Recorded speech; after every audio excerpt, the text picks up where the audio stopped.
கிறிஸ்து மூலமாக அமையப்படுவதாக. கிறிஸ்துவுக்குள் பிரியமாய் அழைக்கப்பட்டு தேவனுடைய கிருபையினால் காக்கப்பட்டு வருகிற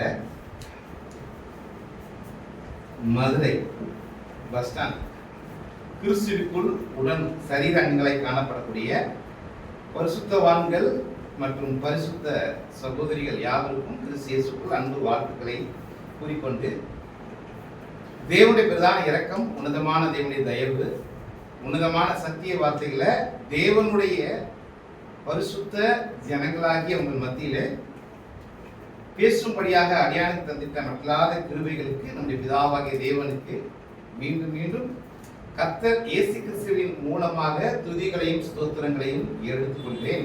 அன்புக்குரிய சகோதர சகோதரிகளே, அடியானுடைய அன்பு வாழ்த்துக்கள் மாத்திரமல்ல, திருச்சி பட்டணத்தில் இருக்கிற அனைத்து பரிசுத்தவான்களுடைய அன்பு வாழ்த்துக்கள். அது மாத்திரமல்ல, நான் சார்ந்து இருக்கிற திருச்சி சங்கிலியாண்டபுரத்தில் இருக்கிற அனைத்து பரிசுத்தவான்களுடைய அன்பு வாழ்த்துக்களையும் உங்கள் மனதிலே கூறிக்கொள்கிறேன். அன்புடைய சகோதரர், விசேஷமாக அன்பு சகோதரர் லாசர் மற்றும் சகோதரர் டேவிட், சகோதரர் பாக்கியராஜ், சகோதரர் யூஜின் அவர்கள் அனைவருடைய அன்பு வாழ்த்துக்கள். அது மாத்திரமல்ல, உங்கள் கரங்களிலே ஹெரால்ட் அந்த கரெக்ஷன் அதை தமிழாக்கம் பண்ணக்கூடிய அன்பு குடும்பத்தார் சகோதரர் ஜோசப் டானியல் மற்றும் நிர்மலா ஜோசப் அவர்களுடைய அன்பு வாழ்த்துக்களை முன்னதாக தெரிவித்துக் கொள்கிறேன். அன்புக்குரிய சகோதரர், அடியானுடைய அன்புகள், திருச்சி பட்டணத்தார் அன்பு வாழ்த்துக்கள் மாத்திரமல்ல, அடியானோடு கூட இடைப்பட்ட நேரங்களிலே போன் வாயிலாக நேரடியாக பேசும்படியாக வாய்ப்பு கிடைக்கக்கூடிய அன்பு சகோதரர்கள்,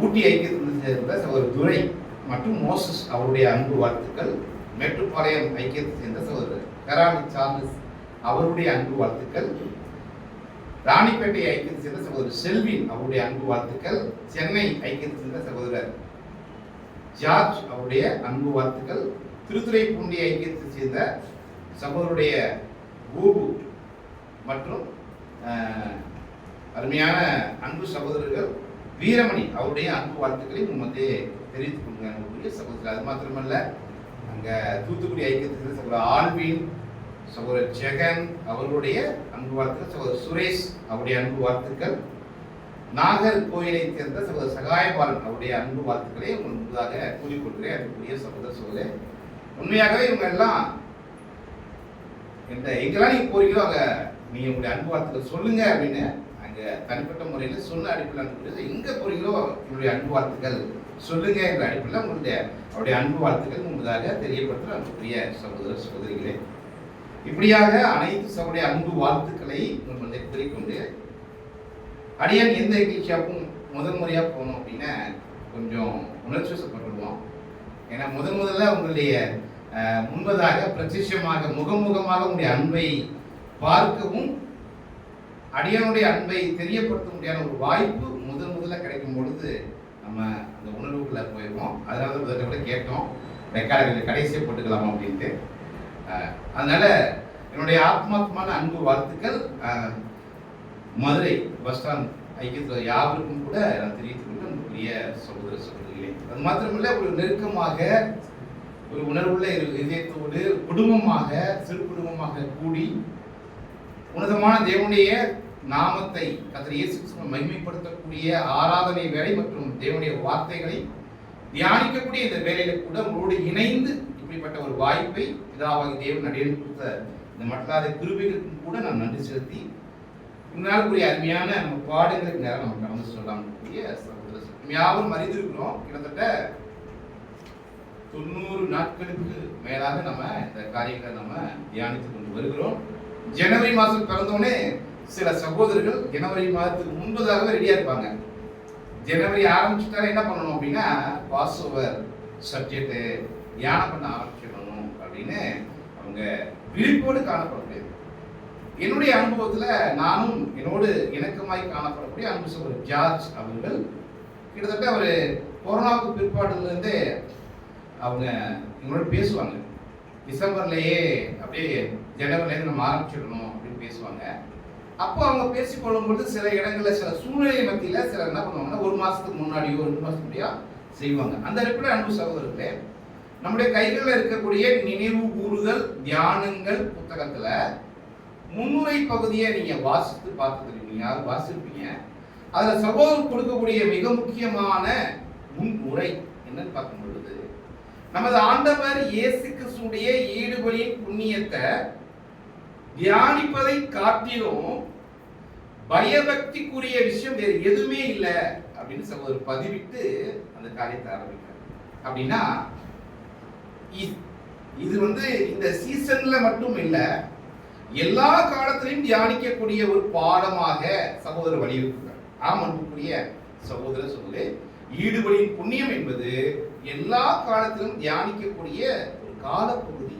ஆனாலும் கூட கடந்த மாதங்களில் நம்ம தொடர்ச்சியாக இப்படிப்பட்ட ஆவிக்குரிய நமது ஆண்டவர் இயேசு கிறிஸ்துவின் ஈடுபலியின் புண்ணியம், விசேஷமாக நம்முடைய ரட்சிப்பு, நம்முடைய மீட்பு, அதற்கு காரணமாய் காணப்படக்கூடிய அந்த ஈடுபலியின் புண்ணியத்தை நம்ம பல பாடங்களாக பல விதங்கள் நாம் தியானித்து கொண்டு வருகிறோம். அப்படிப்பட்ட ஒரு காரியம் தான் இந்த பாடம் கூட நம் முன் எடுத்த சகோதரர்களோடு கூட இணக்கமான ஒரு பாடமா தவிர ஒரு ஸ்பெஷல் அப்படின்னு நம்ம இதை எல்லா பாடமுமே விசேஷமான பாடங்கள் தான். அந்த அடிப்படையில் இந்த பாடம் உங்கள் மத்தியிலே அங்க நினைவு கூறுதல் ராப்போச்சனம் என்ற இந்த பாடத்தை நாம் முன்னதாக அங்க நினைவு கூறும்படியாக இந்த பாடத்தை நாம் பார்க்க இருக்கிறோம். விசேஷமாக இந்த பாடத்தை இன்னொரு விதத்தில் பார்க்கும்போது கடைசி ராப்போச்சனம் என்ற ரீப்ரிண்ட், கிட்டத்தட்ட ஒரு 3 ரீப்ரிண்டை மையமா வச்சு இந்த பாடம் இருக்குது. அது மாத்திரம் இன்னும் 3-4 ரீப்ரிண்ட் இருக்குது. Reprint number 1786 3749 3363.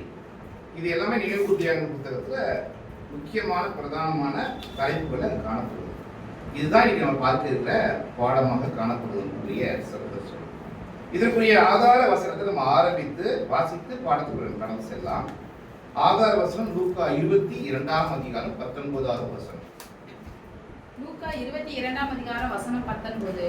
பின்பு அவர் அப்பத்தை எடுத்து ஸ்தோத்திரம் பண்ணி அதை பிட்டு அவர்களுக்கு கொடுத்து, இது உங்களுக்காக கொடுக்கப்படுகிற என்னுடைய சரீரமாய் இருக்கிறது, என்னை நினைவு கூறும்படி இதை செய்யுங்கள் என்றார். Thanks sister. இதுதான் ஆதார வசனம். ஒருவேளை வாசிக்கக்கூடிய சகோதரிகள் பக்கத்தில் இந்த இது கொடுக்கப்பட்டிருக்க இதில் மிஸ்டேக் ஆனவங்க நீங்கள் அடுத்து தொடர்ச்சியாக அந்த வசனத்தை பிறக்கீங்க வாசிக்க உதவியா இருக்கும். அன்புக்குரிய சகோதர சொல்லை, இப்போ ஒருவேளை பிபிடி மிஸ் ஆச்சுன்னா அதை மிஸ் ஆகாமல் வாசிக்கிறதுக்கு உதவியா இருக்கும். அதை நீங்கள் ஃபாலோ பண்ணிக்கோங்க. இப்போ அந்த அடிப்படையில் நமது ஆண்டவர் இயேசு கிறிஸ்து இந்த வார்த்தைகளை எங்க பேசுகிறார் என்று பார்க்கும் பொழுது நாம் அனைவரும் அறிந்திருக்கிறோம். மேல் வீட்டு அறையில நமது ஆண்டவர் இயேசு கிறிஸ்து இந்த வார்த்தையை பேசுகிறார். பின்பு அவர் அப்பத்தை எடுத்து ஸ்தோத்திரம் பண்ணி அதை பிட்டு அவர்களுக்கு கொடுத்து, இது உங்களுக்காக கொடுக்கப்படுகிற என்னுடைய சரீரமா இருக்கிறது. அதை சொல்லிட்டு தான் சொல்றாரு, என்னை நினைவு கூறும்படி. அப்போ இந்த பாடத்தினுடைய மையமான ஆதார வசனத்துடைய வார்த்தையாக தலைப்பாக காணப்படும் பொழுது என்னன்னா அதுதான், என்னை நினைவு கூறும்படி இதை செய்யுங்கள். அதனாலதான் நினைவு கூறுதல் ராபோஜனம் என்ற தலைப்பை நம்ம பார்க்கிறோம். அன்புக்குரிய சொல்லி நமது ஆண்டவர் இயேசுக்கு சொல்லிட்டார், என்னை நினைவு கூறும்படி இதை செய்யுங்கள். இப்ப இந்த பாடம் நம்ம மையம் என்ன என்று பார்க்கிறோம் அப்படின்னா, வருகிற மார்ச் மாதம் 31ஆம் தேதி செவ்வாய்க்கிழமை மாலை வேளையில அந்தி சாயும் வேலைக்கு பிற்பாடு நம்ம செய்ய இருக்கிற நமது ஆண்டவர் இயேசு கிறிஸ்துவின் ஞாபகார்த்தம் நினைவுகூறுதலை செய்ய போறோம். அதுக்கு இந்த பாடம் ஒரு ஆயத்த பாடம். அநேக ஆயத்த பாடங்களை பார்த்துருக்கோம். இது நெருக்க கட்டத்தில் இருக்கனால இது கூட ஒரு அன்றைக்கு நம்முடைய மனநிலையை சீர்பொருந்த பண்ணுவதற்கு இந்த பாடம் ஒரு ஆயத்த பாடமா தான் இருக்கு. இந்த வார்த்தை நமது ஆண்டவர் இயேசு கிறிஸ்து லூக்காவில் மாத்திரம் 22:19 மாத்திரம் பதிவு செய்யப்படல. மாறாக அங்க மேல் வீட்டு அறையில ஒருவர் இல்ல, 12வது சீசன். அவர் யாருன்னா அப்போஸ்தலர் பவுல் அங்க இல்ல. அவருக்கு கூட தேவன் என்ன பண்ணிருக்காருன்னா பரிசுத்த ஆவியினாலே வெளிப்படுத்தப்பட்ட வார்த்தைகள் தான் 1 கொரிந்தியர் 11ஆம் அதிகாரம் 24, 25 மற்றும் 26 வசனங்களை வாசிக்க கேட்கலாம். 1 கொரிந்தியர் 11ஆம் அதிகாரம் வசனம் 24. ஸ்தோத்திரம் பண்ணி அதை பிட்டு நீங்கள் வாங்கி புசியுங்கள், இது உங்களுக்காக பிற்கப்படுகிற என்னுடைய சரீரமாய் இருக்கிறது, என்னை நினைவு கூறும்படி இதை செய்யுங்கள் என்றார். போஜனம் பண்ணின பின்பு அவர் அந்தபடியே பாத்திரத்தையும் எடுத்து, இந்த பாத்திரம் என் இரத்தத்தினாலாகிய புதிய உடன்படிக்கையா இருக்கிறது. நீங்கள் இதை பானம் பண்ணும் போதெல்லாம் என்னை நினைவு கூறும்படி இதை செய்யுங்கள் என்றார். ஆகையால் நீங்கள் இந்த அப்பத்தை புசித்து இந்த பாத்திரத்தில் பானம் பண்ணும் போதெல்லாம் கர்த்தர் வருமளவும் அவருடைய மரணத்தை தெரிவிக்கிறீர்கள். ரொம்ப அருமையா இருக்குது. இந்த வார்த்தைகளை நமது ஆண்டவர் இயேசு கிறிஸ்து பேசும்போது யார் இல்லைன்னா அப்போஸ்தலன் பவுல் இல்லை. நாம் யாரும் அறிந்திருக்கிறோம், ஸ்தேவானுடைய மரணத்துக்கு பின்பாதான் அப்போஸ்தலன் பவுல் என்ன பண்றாருன்னா உள்ளே வருகிறார். இன்னும் சொல்ல போனா ஸ்தேவானுடைய மரணத்துக்கும் இவர் யாரு அப்படின்னா இவருமே அங்க நிற்கக்கூடிய இவருக்கு பாதப்பட்டதான் ட்ரெஸ் எல்லாம் கழட்டி வச்சுட்டு அவர் அடிக்கிறதுக்கு, அந்த மேலுடைய கழட்டி வச்சுட்டு அடிக்கிறதுக்கு போறாங்க. அப்படின்னா அப்போஸ்தலன் பவுலுக்கு அருமையாக வெளிப்படுத்தப்பட்ட இந்த ஆவிக்குரிய விஷயத்துல 11ஆம் அதிகாரம் 26ஆம் வசனத்தை பாருங்க. ஒரு கூடுதலான ஒரு வார்த்தையை அப்போஸ்தலன் பவுலின் மூலமாக பேசுறார். ஆகையால் நீங்கள் இந்த அப்பத்தை புசித்து இந்த பாத்திரத்தில் பானம் பண்ணும்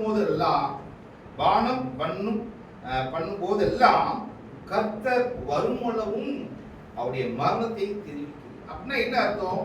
இந்த அப்பம் பிடுதல் மற்றும் திராட்சை ரசத்தை பருகுதல் என்பது நமது ஆண்டவர் இயேசு கிறிஸ்துவினுடைய மரணத்தை என்ன பண்றோம் அப்படின்னா தெரிவிக்கிறவர்களா இருக்கும்.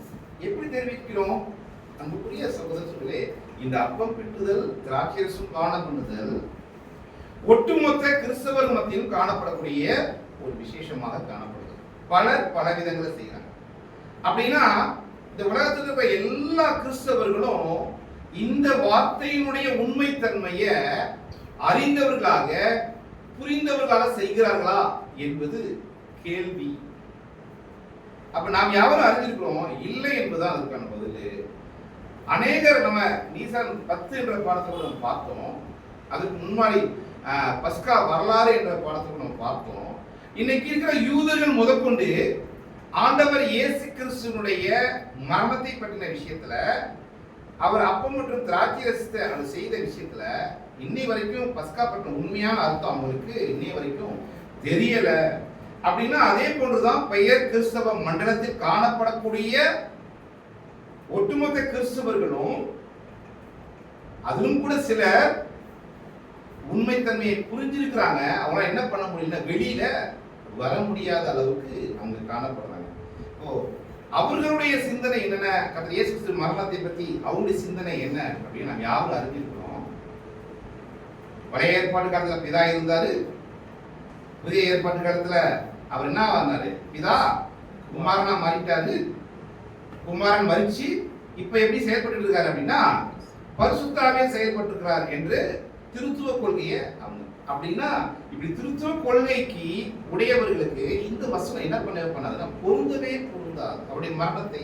ஏன் அப்படின்னா அவரே மரிச்சிட்டாரு, அவரே உயிர்த்தெழுந்தார் என்று அவர்கள் அந்த கொள்கையினுடைய நோக்கத்தை, தேவனுடைய நோக்கத்தை தப்பா அவங்க புரிஞ்சிருக்கிறாங்க. சரி, இந்த பாடத்துக்குள்ள வரும் பொழுது அப்போ ஒவ்வொரு வருடமும் நாம் செய்யக்கூடிய இந்த அப்பம் மற்றும் திராட்சை ரசம் எதை வெளிப்படுத்தக்கூடியதா இருக்கு அப்படின்னா கர்த்தருடைய மரணம் மற்றும் உயிர்த்தெழுதலை அங்க வெளிப்படுத்தக்கூடியது. அது மாத்திரமல்ல, கர்த்தர் வருமளவும் என்று சொல்லும் பொழுது நமக்கு தெரியும், அடிக்கடி எல்லா சகோதரரும் இது தனி பாடம் யாரும் அறிந்திருக்கிறோம். வருமளவும் என்று சொல்லும் பொழுது கர்த்தர் இயேசு கிறிஸ்து வந்துட்டாரா இல்லையா? அப்ப வருமளவும் அங்க வந்துட்டாரே. அதுக்கப்புறம் இது யாரு கேட்கிற கேள்வினா நம்ம பார்த்து நம்முடைய உண்மைத்தன்மையை அறியாத கிறிஸ்தவர்கள் கேட்கிறாங்க, நீங்க கர்த்தர் வந்துட்டாருன்னு சொல்றீங்கல்ல, அப்புறம் ஏன் இப்பவும் நீங்க புசிக்கிறீங்க? கிண்டல் கேலி பண்றாங்க அன்புக்குரிய சகோதரர். அப்படின்னா வருமளவுன்ற அர்த்தம் என்ன அப்படின்னா நாம் அவரோடு சேர்க்கப்படும் அளவும். அப்படின்னா என்னன்னா நாம் யாவரும் அறிந்திருக்கிற ஒரு உண்மை அப்படின்னா இந்த சுவிசேஷத்துல ஒரு குறிப்பிட்ட வகுப்பாரை தான் நம்முடைய பிதாவாகி தேவன் கர்த்தர் இயேசு கிறிஸ்து மூலமாய் கூட்டி சேர்ப்பதற்கு சித்தமுள்ளவராய் காணப்படுகிறார். 1,44,000 பேர். அதை கூட சகோதரர் இன்னைக்கு பொதுவான கிறிஸ்துவ என்ன கேட்கிறாங்கன்னா, எல்லாத்தையும் நீங்க ஓமையா எடுத்துக்கிறீங்க, எல்லாத்தையும் நீங்க வந்து இதை மட்டும் சொல்லத்தமா எடுத்துக்கிறீங்க என்று கேள்வி வைக்கிறாங்க சகோதரர் சொல்லி. இப்ப அந்த அடிப்படையில் இந்த கடைசி பாத அங்கத்தினர் 1,44,000 என்ற எண்ணிக்கையுடைய கடைசி பாத அங்கத்தினர் எப்ப நிறைவு செய்யப்படுகிறதோ, சேர்க்கப்பட போறாரோ, அது வரைக்கும் நம்ம என்ன செய்யணும் அப்படின்னா இந்த நினைவு கூறுதலை அங்க செய்ய இந்த அனுமதிக்கப்பட்ட அந்த வரும் அந்த காலம் அளவாய் காணப்படுது. இப்போ அந்த அடிப்படையில் இந்த பாடத்தை நாம் பார்த்து கொண்டு வருகிறோம். நமது ஆண்டவர் இயேசு கிறிஸ்துவின் மேல் வீட்டு அறையில் நடந்த சம்பவத்தை தான், அந்த போஜனத்தை தான் நாம் இந்த பாடத்துல மையமாக பார்க்க போறோம். அப்ப இந்த பாடத்தினுடைய மையம் என்னன்னா மேல் வீட்டு அறை. மேல் வீட்டு அறை தான் இந்த பாடத்துடைய மையம். இதை குறித்து மத்தேயு, மார்க், லூக்கா 3 சுவிசேஷங்களையும் நமக்கு அருமையாக கொடுக்கப்பட்டிருக்கு. குறிப்பா மத்தேயு 26ஆம் அதிகாரம் 17-20 வசனங்களும், மார்க்கிலிருந்து 14ஆம் அதிகாரம் 12-18 வசனங்களும், லூக்கா சுவிசேஷத்துல 22ஆம் அதிகாரத்திலிருந்து 7-17 வசனங்களும் மிக தெளிவாக அங்கு காணப்படுகிறது. இந்த 3 சுவிசேஷங்களிலும் காணப்படக்கூடிய நமது ஆண்டவர் இயேசு கிறிஸ்துவினுடைய மேல் வீட்டு அறை சம்பவம் குறிப்பா யோவான் சுவிசேஷத்துல விவரமா என்ன பண்ணப்படல, கூறப்படல. அந்த சம்பவம் குறித்து, மேல் வீட்டு அறையினுடைய அந்த பிரயாணங்கள் குறித்து, அந்த மேல் வீட்டு அறையில் நடக்கக்கூடிய சில சம்பவங்கள் மட்டும்தான் பதிவு செய்யப்பட்டிருக்க தவிர முழுமையான கருத்து அங்க யோவான் சுவிசேஷத்துல இல்ல. அன்புக்குரிய சகோதர சகோதரிகளே, இப்போ அந்த அடிப்படையில் நாம சில வசனங்களை வாசித்து, மத்தேயு 26ஆம் அதிகாரத்துல சில வசனங்களை நம்ம வாசித்து அந்த பாடத்துக்குள்ள கடந்தலாம். மத்தேயு 26ஆம் அதிகாரம் 17-18 வசனங்களை நம்ம வாசிக்க கேட்போம். மத்தேயு 26ஆம் அதிகாரம் வசனம் 17 முதல். புளிப்பில்லாத அப்ப பண்டிகையின் முதல் நாளிலே சீசர்கள் இயேசுவினிடத்தில் வந்து, பஸ்காவை புசிப்பதற்கு நாங்கள் எங்கே உமக்கு ஆயத்தம் பண்ண சித்தமாய் இருக்கிறீர் என்று கேட்டார்கள். அதற்கு அவர், நீங்கள் நகரத்திலே இன்னாரிடத்திற்கு போய், என் வேலை சமயமாய் இருக்கிறது, உன் வீட்டிலே என் சீசரோடு கூட பஸ்காவை ஆசரிப்பேன் என்று போதகர் சொல்லுகிறார் என்று அவனுக்கு சொல்லுங்கள் என்றார். இந்த 2 வசனங்களை பார்க்கிறோம். அருமையாக மத்தேயு 26ஆம் அதிகாரம் 17 சொல்லப்பட்டிருக்கு. புளிப்பில்லாத அப்ப பண்டிகையின் நாளிலே என்று போட்டிருக்கா. அப்ப புளிப்பில்லா அப்ப பண்டிகை முதல் நாளில் நம்ம யாரும் அறிஞ்சிருக்கிறோம். இதுல இருக்கிற சில வேறுபாடு இன்னைக்கு பொதுவாக நமது ஐக்கியத்தின் சூழ்நிலை மத்தியில வேறுபாடு காணப்படுது. அன்புக்குரிய சகோதர சகோதரே, இதுல பல விதங்கள் இருந்துட்டாலும் இந்த பாடத்துல இருக்கிற அப்படியே சகோதரிய எழுத்துக்களின் தன்மையில தான் அந்த பாடத்தை பார்க்க போகிறோம். வேறுபாட்டை இதற்கு நம்ம வித்தியாசங்கள் காண்பிக்க போவது இல்லை. அப்போ புளிப்பில்லா அப்ப பண்டிகையின் முதல் நாளிலே என்று சொல்லப்பட்டிருக்கு இல்லைங்களா? அப்ப புளிப்பில்லா அப்ப பண்டிகை எப்ப துவங்கணும்? 15 ஆரம்பிச்சு 7 நாள் போகணும், 24 வரைக்கும். அப்ப முதல் நாளிலே சொல்லப்பட்டிருக்கு. நமது ஆண்டவர் இயேசு கிறிஸ்து செய்த இந்த காரியத்துடைய நோக்கம், பழைய ஏற்பாட்டு காலத்தில் இஸ்ரவேல் ஜனங்கள் அடிமைகளா இருந்துட்ட பொழுது அவர்கள் மத்தியிலே காணப்பட்ட மோசையின் மூலமாக பிதாவாகிய தேவன் திட்டமிட்ட விடுதலையின் காரணமாக 10வது வாதை வர இருக்கக்கூடிய அந்த இரவு பகுதி மிக முக்கியமாக யாத்ராகமம் 12ஆம் அதிகாரத்தில் கூறப்பட்ட அந்த விஷயம் இந்த மாசம் 14ஆம் தேதியிலே 10ஆம் தேதி ஒரு ஆடை தெரிந்து கொள்ள வேண்டும். அதை 14ஆம் தேதி வரைக்கும் வைத்திருந்து அன்று ராத்திரியிலே அடிக்கப்பட வேண்டும் என்று சொல்லப்பட்ட சகோதரர். இதுல இருக்கிற வேறுபாட்டை கூட சகோதரர் கடந்த தினத்தில் அன்பு சொல்ற நோவா அவர்கள் உங்களுக்கு அந்த பாடங்களை புதன்கிழமை என்று நினைக்கிறேன் அன்னைக்கு எடுக்கும் பொழுது இந்த விவரங்களை நாம் யாவரும் அதை கற்றுக் கொடுத்துட்டு தேவன் கிருபை செய்தார். அன்புக்குரிய சகோதர சகோதரிகளே, இப்படியாக நாம் பார்க்கும் பொழுது அங்கே நமக்கு சொல்லப்பட்டிருக்கிற உண்மைத்தன்மை இன்னைக்கு பொதுவாக வேறுபாடுகள் சகோதரிய பிரசங்கத்தின் மத்தியிலே சகோதர எழுத்துக்களிலிருந்து எடுத்து காண்பிக்கக்கூடிய வேறுபாடுகள் இருந்துட்டாலும் இந்த வசனம் நமக்கு தெளிவாக காண்பிக்கிறதுனா புளிப்பில்லாத அப்ப பண்டிகையின் முதல் நாள், புளிப்பில்லா அப்ப பண்டிகை முதல் நாளில் என்று காண்பிக்கிறோம். அப்ப சீசர்கள் என்ன பண்றாங்கன்னா, இயேசுவிடத்தில் வந்து பஸ்காவை புசிப்பதற்கு நாங்கள் எங்கே உங்களுக்கு ஆயத்தம் பண்ண சித்தமாயிருக்கிறேன் என்று கேட்கிறாங்க. அப்படின்னா இங்க யாரை பத்தி கேட்கிறா அப்படின்னா, சீசர்களை கேட்கிறாங்க ஆண்டவர் இயேசு கிறிஸ்துவை பார்த்து. அதிலே லூக்கா சுவிசேஷத்தை எடுத்து வாசிக்கலாம். லூக்கா 22:7-8 வசனங்கள்.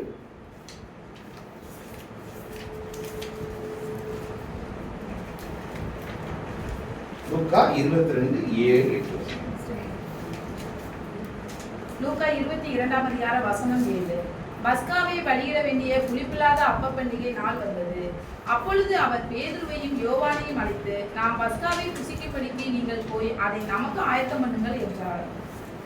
பாருங்க, இந்த இடத்துல யார் பேசுறா? அப்பொழுது அவர், அந்த அவர் யாரு? ஆண்டவர் இயேசு கிறிஸ்து அவர் பேதுருவையும் யோவானையும் அழைத்து, நாம் பஸ்காவை புசிக்கும்படிக்கு நீங்கள் போய் அதை நமக்கு ஆயத்தம் பண்ணுங்கள்.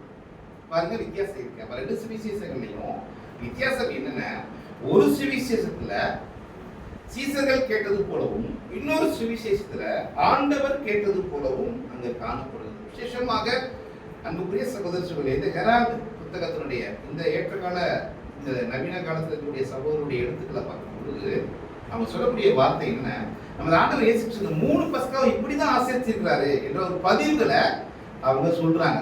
இந்த 3 பஸ்காவை எப்படிதான் சீசரோட ஆசரிச்சிருக்காரு அப்படின்னா, இப்படிதான் ஆசரிச்சிருப்பார் என்ற கருத்துக்களை அங்க வைக்கிறாங்க அன்புக்குரிய சகோதரர். இந்த 2 விஷயத்தை பார்த்துட்டோம். என்ன அப்படின்னா, ஒன்று ஆண்டவர் கேட்பது போலவும், மற்றொன்று அங்க இயேசு கிறிஸ்து கேட்பது போலவும் அங்க காணப்படுகிறது. ஆனா குறிப்பா மத்தேயுல பார்க்கும் பொழுது அங்க யார்கிட்ட பேசுறாருன்ற வார்த்தைகள் அங்க இல்ல. லூக்கால பார்க்க தொடர்ச்சியாக வாசிக்கும் பொழுது லூக்கா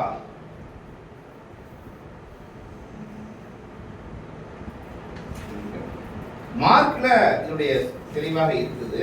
நானே வாசிக்கிறேன். மார்க்ல பார்க்கும் பொழுது பேதுருவையும் லூக்கால எடுத்து பாருங்க, 8வது வசனம். அப்பொழுது அவர், லூக்கா 22:8 மணிக்கணும். அப்பொழுது அவர் பேதுருவையும் யோவானையும் அழைத்து, மத்தேயுல இந்த விஷயம் இல்ல, லூக்கால தெளிவாக இருக்குது. பேதுருவையும் யோவானையும் அவர் அழைத்து என்று வசனத்திலே பதிவு இருக்கு. அது மாத்திரமல்ல, மத்தேயுல சொல்லும் பொழுது நீங்க நகரத்துக்குள்ளே போங்க, அப்போ ஒருவரை பார்ப்பீங்க என்று சொல்லுகிறார். ஆனா லூக்கால தெளிவா சொல்லப்பட்டிருக்கு. தொடர்ச்சியாக வாசிக்கலாம். லூக்காவை 22:9 வாசிக்கலாம். லூக்கா 22ஆம் அதிகாரம் வசனம் 9. அதற்கு அவர்கள், நாங்கள் அதை எங்கே ஆயத்தம் பண்ணும்படி சித்தமாய் இருக்கிறீர் என்று கேட்டார்கள். அதற்கு அவர், நீங்கள் நகரத்தில் பிரவேசிக்கும் போது தண்ணீர் குடம் சுமந்து வருகிற ஒரு மனுஷன் உங்களுக்கு எதிர்படுவான். நீங்கள் அவனுக்கு பின் சென்று அவன் போகும் வீட்டிற்குள் நீங்களும் போய் அந்த வீட்டு எஜமானை நோக்கி, நான் என் சீசரோடு கூட பஸ்காவை புசிக்கிறதற்கு தகுதியான இடம் எங்கே என்று போதகர் உம்மிடத்தில் கேட்க சொன்னார் என்று சொல்லுங்கள். பாருங்க அன்புக்குரிய சகோதர சகோதரிகளே, இங்க தெளிவா இருக்குது. அங்க மத்தியில வந்து நகரத்துக்குள்ள போங்க அப்படின்னு சொல்லி ஒரு மனுஷனை கண்டு சொல்லுகிறது. இங்கே பாத்தீங்க அப்படின்னா, தண்ணீர் குடம் கொண்டு ஒரு மனுஷன் வருவார் என்று சொல்லப்பட்டிருக்கு. நாம் யாரும் கடந்த அறிந்த ஒரு வசனம் தான். அப்ப பொதுவா நம்ம ஊர்ல சரி, வெளியூர்லயும் சரி, தண்ணீர் குடம் தூக்கிட்டு யார் தான் போவாங்க? தண்ணீர் கொண்டது யாரு போவாங்க? ஆனா இன்னைக்கு யாரும் தண்ணி தூக்க அதிகமா சகோதரிக்கான வாய்ப்பு இன்னைக்கு இருக்கு. அவங்க வண்டி வசதி இருக்குது. நல்லா நமக்குரிய சகோதரர் சொல்லி நம்ம சொல்றது பண்டைய முறையை நம்ம நினைவுபடுத்தி பார்க்கலாம். பண்டைய முறைகள்ல பொதுவா யார் தான் தண்ணீர் குடம் அதிகமாக எடுப்பாங்க அப்படின்னா ஸ்திரீகள் எடுப்பாங்க. அந்த முறையில தான் அங்க கூட ஸ்திரீகள் தான் தண்ணி எடுப்பாங்க. ஆனா இந்த முறையில பார்க்கும்போது வித்தியாசம் காணப்படுகிறது. இது ஒரு அருமையான ஆராய்ச்சி. அப்ப பாருங்க, தண்ணீர் குடம் சுமந்து கொண்டு போற ஒரு மனுஷனை காண்பீங்க அப்படின்னு பார்ப்பீங்க, அவன் பின்னாடி போங்க என்று அருமையாக சொல்லப்படுகிறது. அப்போ இந்த விஷயம் சீசர்கள் இயேசுவிடத்துல வந்து பஸ்காவை புசிக்கும்படி அவங்க சொல்லும் பொழுது, நீங்க போய் ஆயத்தம் பண்ணுங்கன்னு சொல்லும் பொழுது, இது ஒரு அடையாளத்தை தீர்க்கமாக நமது ஆண்டவர் இயேசு சொல்றார். அது மாத்திரமல்ல, இந்த சீசர்கள் தண்ணீர் குடம் கொண்டு வர அந்த பின்னாடி போறாங்க.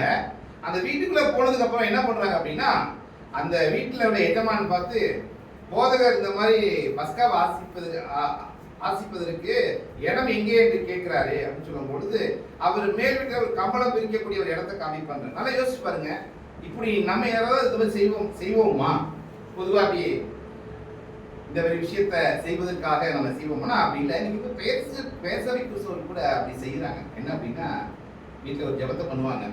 ஜெபத்தை பண்ணிட்டு நம்பிக்கையோடு போவாங்க.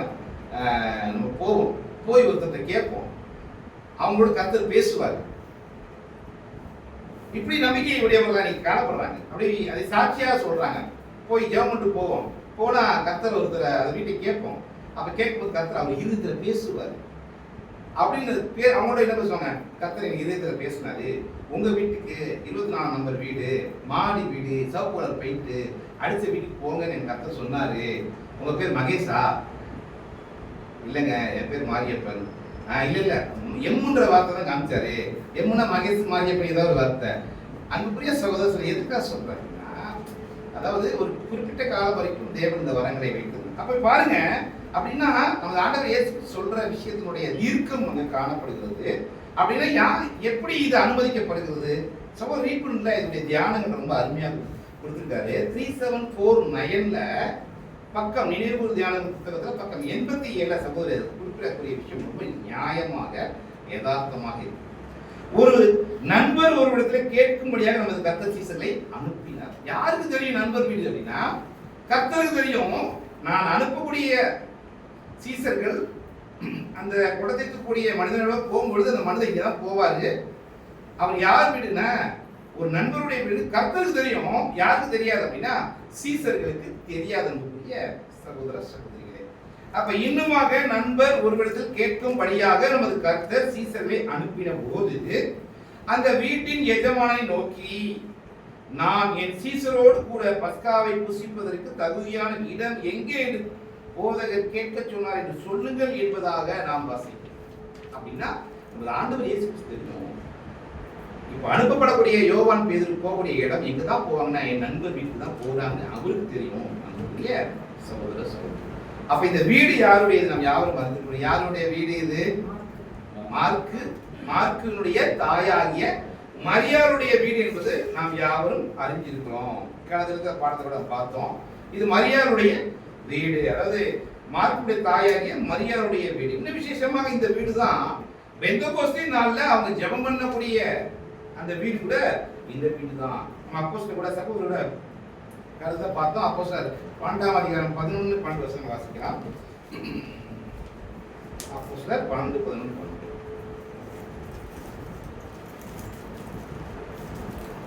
அப்போஸ்தலர் 12ஆம் அதிகாரம் 11. பேதுருக்கு தெளிவு வந்த போது 12ஆம் அதிகாரம் 11.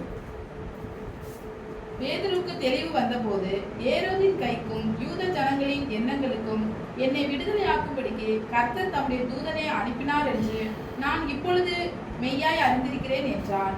அவன் இப்படி நிச்சயித்துக் கொண்டு மார்க்கு என்னும் பெயர் கொண்ட யோவானுடைய தாயாகிய மரியாள் வீட்டுக்கு வந்தான். அங்கே அநேகர் கூடி ஜெபம் பண்ணி கொண்டிருந்தார். தெளிவா இருக்குது. இது யாருடைய வீடு? மரியாள், மார்க்குடைய தாயாகிய மரியாளுடைய வீடு என்பது தெளிவாக காணப்படுது. அப்போ ஒரு நண்பருடைய வீடு என்பது அது மாத்திரமல்ல. இந்த மார்க்கு யாரு அப்படின்னா 1 பேதுரு 5:13, 2 தீமோத்தேயு 4:11 வீட்டுக்கே பெர்ஃபெக்ட் உதவியா இருக்கும். 1 பேதுரு 5ஆம் அதிகாரம் 13ஆம் வசனம்.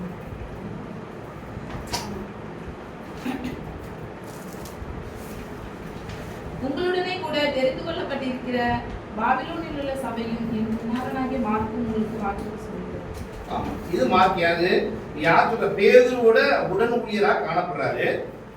தீமோத்தேயு வாசிக்கலாம் 4:11. 2 தீமோத்தேயு 4ஆம் அதிகாரம் 11ஆம் வசனம். லூக்கா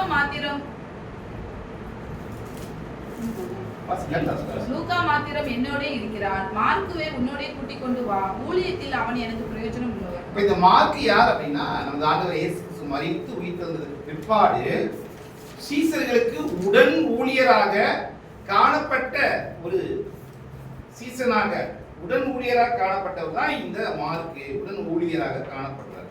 சரி, நம்ம பார்த்துட்டோம். இந்த வீடு மேல் வீட்டு அறையை குறித்து பார்த்துட்டோம். அவங்க அதை குறித்து என்னென்ன நிகழ்வு இருக்கு பார்த்துட்டோம். இந்த மேல் வீட்டு அறை நமது ஆண்டவர் இயேசு கிறிஸ்து தன்னுடைய நண்பர் வீடு மற்றும் மரியா, அதாவது மார்க்குடைய தாயாகிய மரியாளுடைய வீடு என்பது தெரியும். அவர் ஏன் நேரடியா சொல்லல? அதுதான் கரெக்ட்.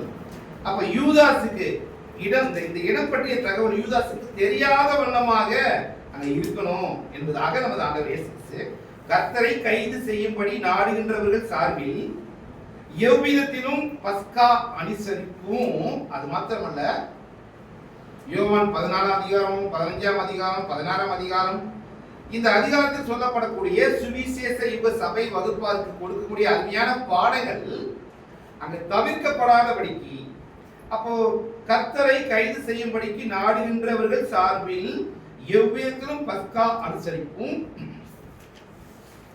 யோவான் 14ஆம் அதிகாரம் 17ஆம் வசனத்தின் பதிவு செய்யப்பட்டுள்ளதான நமது கர்த்தர் பிற்பாடு கொடுத்ததான சொற்பொழிவு குறுக்கிடப்படாதபடிக்கும் இயேசுவும் சீசர்கள் ஒன்று கூடுவது வரையிலும்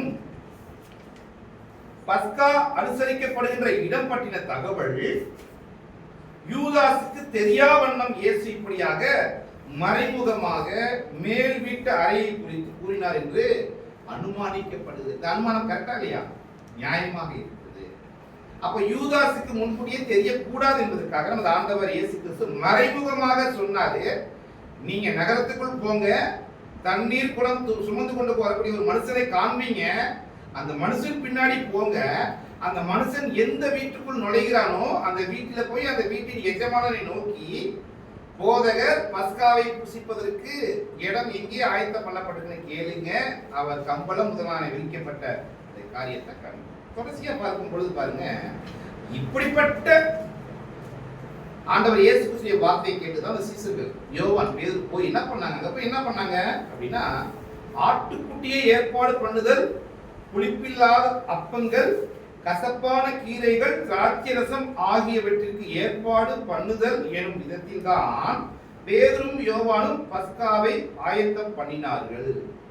வசனம் அருமையாக லூக்கா 22:14 அடிப்படையில சாயங்காலத்தில் ஏற்ற வேளையில் அனுசரிப்பதற்காக அனைவரும் என்ன பண்ணாங்கன்னா அங்க ஒன்று கூடினார்கள்.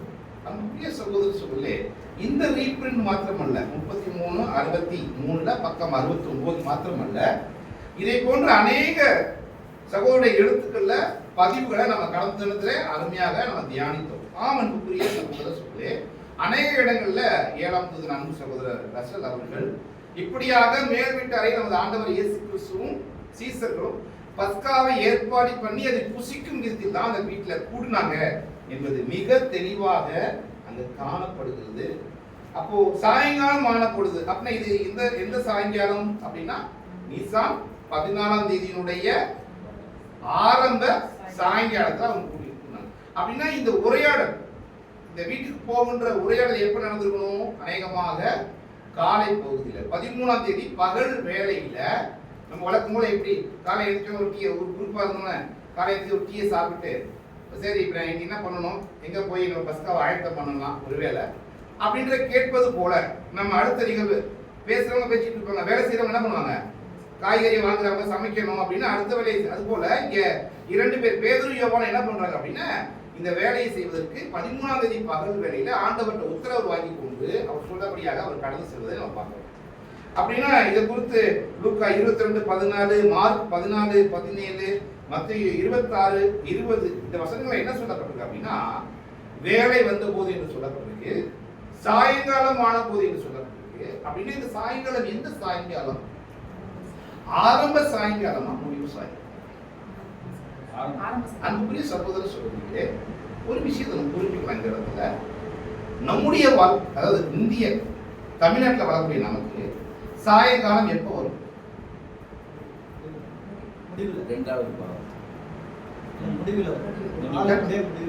அப்புறம் எப்ப துவங்குது? நைட்டு மிட் நைட்டு துவங்குது. அப்படிதான் பழகி இருக்கிறோம். ஆக்சுவலி நம்ம அதை கூட பார்க்க வேண்டாம். காலையில சூரியன் உதிக்கும் போது அது என்னென்ன, அது சாயும் காலம் இல்லை. அதாவது உங்களுக்கு தெரியும் சாயங்காலம் என்ன சூரிய உதயம், அது பேரு. காலையில சூரிய உதயம், விடியல். அப்போ இது சாயும் போதுதான், சூரியன் சாயும் போது சாயங்காலம். சூரியன் என்ன பண்ணுது? சாயுது, மறையுது. சரிங்களா? ஆனா யூதர்களுக்கு சாயங்காலம் எங்க, சாயும் காலம் எங்க இதாகுது அப்படின்னா, அங்க சாயங்காலம் ஆரம்பத்துல அங்க சாயங்காலம் இங்க அங்கதான் ஆரம்பிக்குது. அன்புக்குரிய சகோதர சகோதரி, அப்ப சாயங்காலத்துல ஆரம்பிச்சு அடுத்த நாள் சாயங்காலத்துல என்ன பண்ணுதுன்னா அது முடிவு செய்யும். இதனாலதான் அன்புக்குரிய சகோதர சகோதரிகளே, இந்த பஸ்காவை புசிப்பதுல முரண்பாடுக்கான காரணம் என்ன தெரியுங்களா? எந்த சாயங்காலம் என்பதை சிந்திப்பதுல தான் இங்க முரண்பாடாக காணப்படும். இந்த ஆண்டவர் இயேசு கிறிஸ்து நீசான் மாதம் 14ஆம் தேதி பின்னாடி பார்க்க போறோம். அதே சாயங்காலத்தில் அந்த பஸ்காவையும் நியாயப்பிரமாணத்தையும் நிறைவேற்றுகிறார்.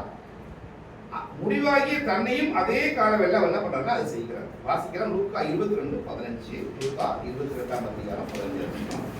லூக்கா 22ஆம் அதிகாரம் 15வது வசனம். அப்பொழுது அவர் அவர்களை நோக்கி, நான் பாடுபடுகிறதுக்கு முன்னே உங்களுடனே கூட இந்த பஸ்காவை புசிக்க மிகவும் ஆசையா இருந்தேன். அன்புக்குரிய சகோதர சகோதரிகளே, இந்த இடத்துல இந்த பஸ்காவை கடைசி நமது ஆண்டவர் இயேசு கிறிஸ்து இறுதி இங்கே காணப்படக்கூடிய இனிமேல் நம்ம என்ன பண்ண போறதில்ல, அவர் மரிக்க போகிறார். இந்த பஸ்காவை என்ன பண்ண முடியாது, இதுக்கு மேல் அவர் செய்வதற்கான வாய்ப்பு அங்கே இல்லை. அப்ப ஆண்டவர் இயேசு சொல்றாரு, நான் பாடுபடுவதற்கு முன்னே உங்களுடனே இந்த பஸ்காவை புசிக்க மிகவும் ஆசையா இருந்தது. அன்புக்குரிய சொல்லு, இதை நிறைய பேர் உங்களுக்கு தெரியும். இது எப்படி வியாக்கியானம் பண்றாங்க தெரியுங்களா? ஆசையா இருந்தாரு, ஆசைப்பட்டாரு, அவருக்கு தெரியும் புசிக்க மாட்டேன்னு அவருக்கு தெரியும் என்று சிந்தித்து என்ன விளக்கு கொடுத்தாங்கன்னா, ஆசையா இருந்தாலும் என்ன பண்ணலையா புசிக்கல என்று பதிவிடுகிறாங்க. முரணான கருத்துக்களை இப்படி நாம் பார்க்கணும். அப்ப நம்ம ஆண்டவர் இயேசு கிறிஸ்து இந்த நிகழ்வுக்காக காத்திருந்தார். அந்த மேல் வீட்டு அறையில செய்யப்பட போகக்கூடிய இந்த நிகழ்வுக்காக நமது ஆண்டவர் இயேசு கிறிஸ்து வெகு ஆர்வமாக. அது மாத்திரமல்ல, நம்ம யோவான் 13:1 வாசிக்கும் பொழுது அவர் இதற்கான காரணம் அவர் எல்லார் மேலும் அன்பு வைத்தவராய் காணப்படுறார். தொடர்ச்சியாக பார்க்கும் பொழுது நம்ம பார்த்துட்டு வேலை வந்தபோது என்னென்ன பண்ணாங்க, ரீட் நம்பர் 2449ல 602ல வாசிக்கும் பொழுது நம்முடைய கர்த்தருடைய ஊழியம் நமது கர்த்தருடைய ஊழியம் நிறைவேற போகின்ற தருணம் வந்தது. அவர் தம்முடைய 12 தெரிந்து கொள்ளப்பட்ட சீசர்களோடு பஸ்கா போஜனத்தை புசித்தார். அன்புக்குரிய சகோதர சகோதரே, இதுல கூட ஒரு முரண்பாடான கருத்துக்கள் காணப்படுகிறது. என்ன முரண்பாடு? அந்த சீசர்களும் மேல் வீட்டாரையில பஸ்கா புசித்தாருன்னு பதில் சொல்றாரு. இங்க இல்ல, நிறைய ரீபன்ல பதிவு செய்து 12 பேரும் புசித்தார்களா? யூதாஸ் அன்புக்குரிய சகோதரர் சொல்ல, இதுல முரண்பாடான விஷயங்கள் ரொம்ப நூலிலையில காணப்படுது. மைக்ரோ பாயிண்ட்ல வித்தியாசங்கள் காணப்படுது. நம்ம பாடத்துல ஒரு வேலை தேவையான தனியா நம்ம ஆராய்ச்சி பார்க்கலாம். அங்க புசிக்கிறன்றதுக்கான ஆதாரங்களாக காணப்படக்கூடியது போல சில விஷயங்கள் காணப்படுது. ஆனா மேல் வீட்டாரையில யூதாஸ் இருந்தாரா இல்லையான்னு கேட்டா சொல்லுவீங்க, இருந்தாரு.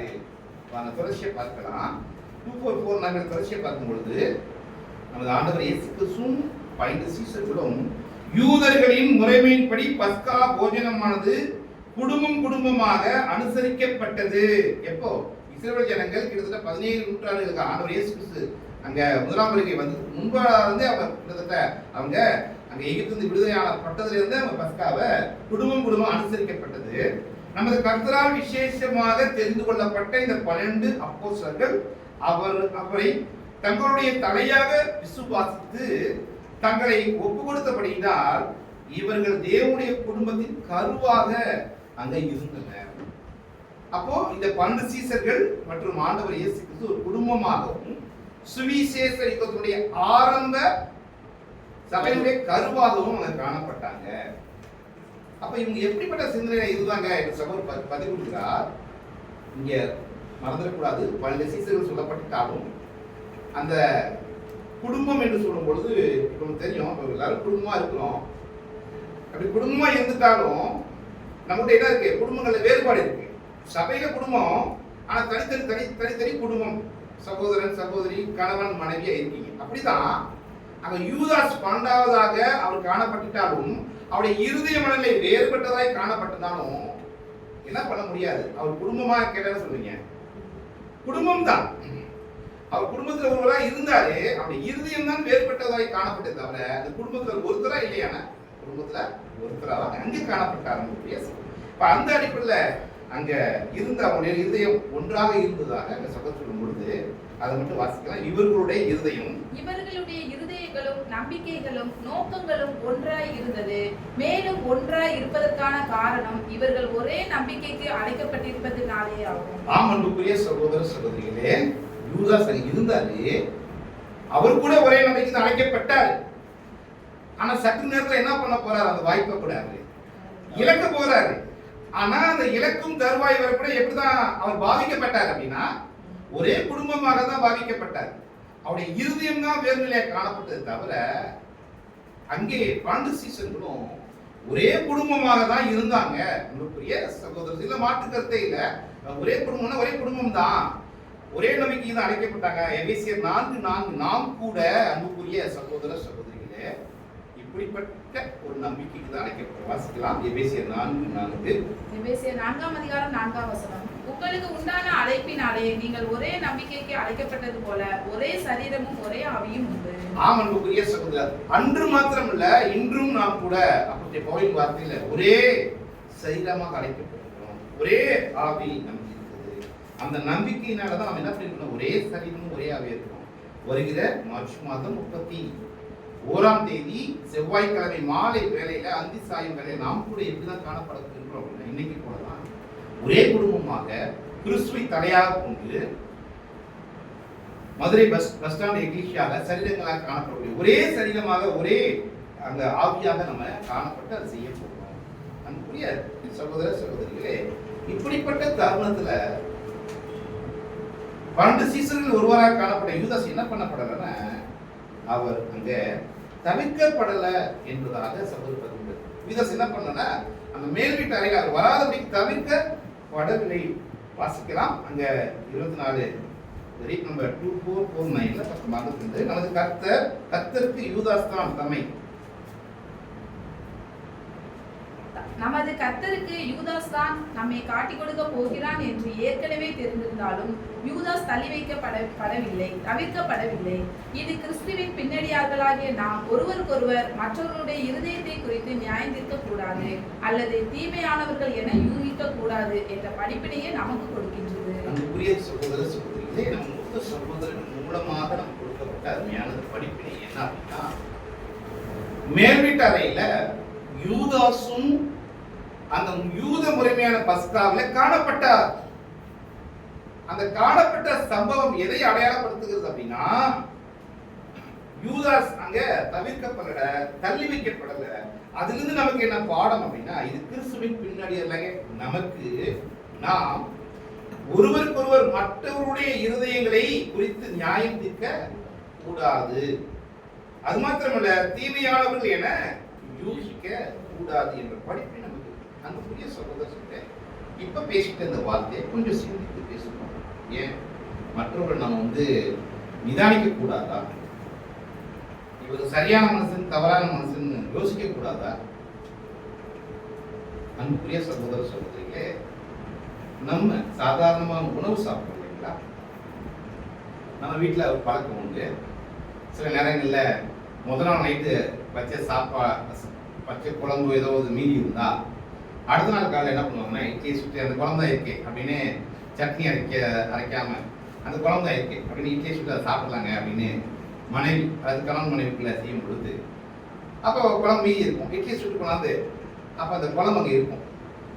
அப்போ மனைவி ஒரு வார்த்தை கேட்பாங்க, ஏங்க அந்த குழம்பு கொண்டாந்து கொடுத்து, ஏங்க இது நல்லா இருக்கா கெட்டு போச்சு பாருங்க. அன்புக்குரிய சகோதர சகோதரியே, எங்க குடும்பத்தில் வழக்கம் உண்டு.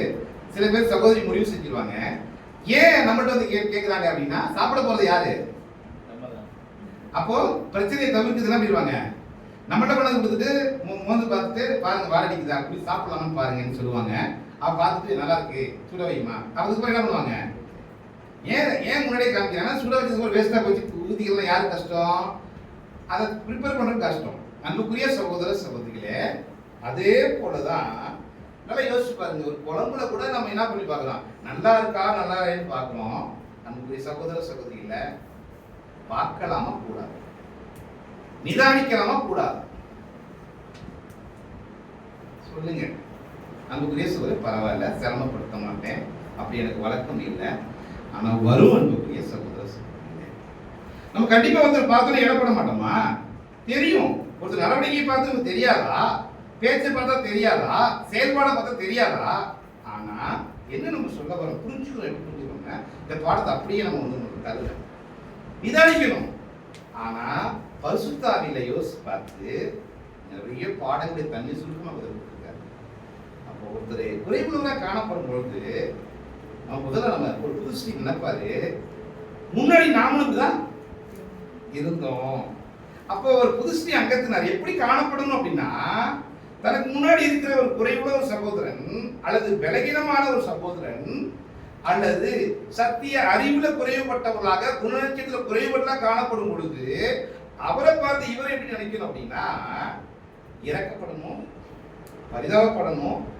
ஒரு காலத்துல நான் எப்படி இருந்தேன், அவர் மாதிரி தான் நான் இருந்தேன். ஆம் அன்புக்குரிய சகோதர சகோதரிகளே, இதுதான் நமக்கு இப்போ அந்த பாடத்துக்கு தன்மை இல்லை.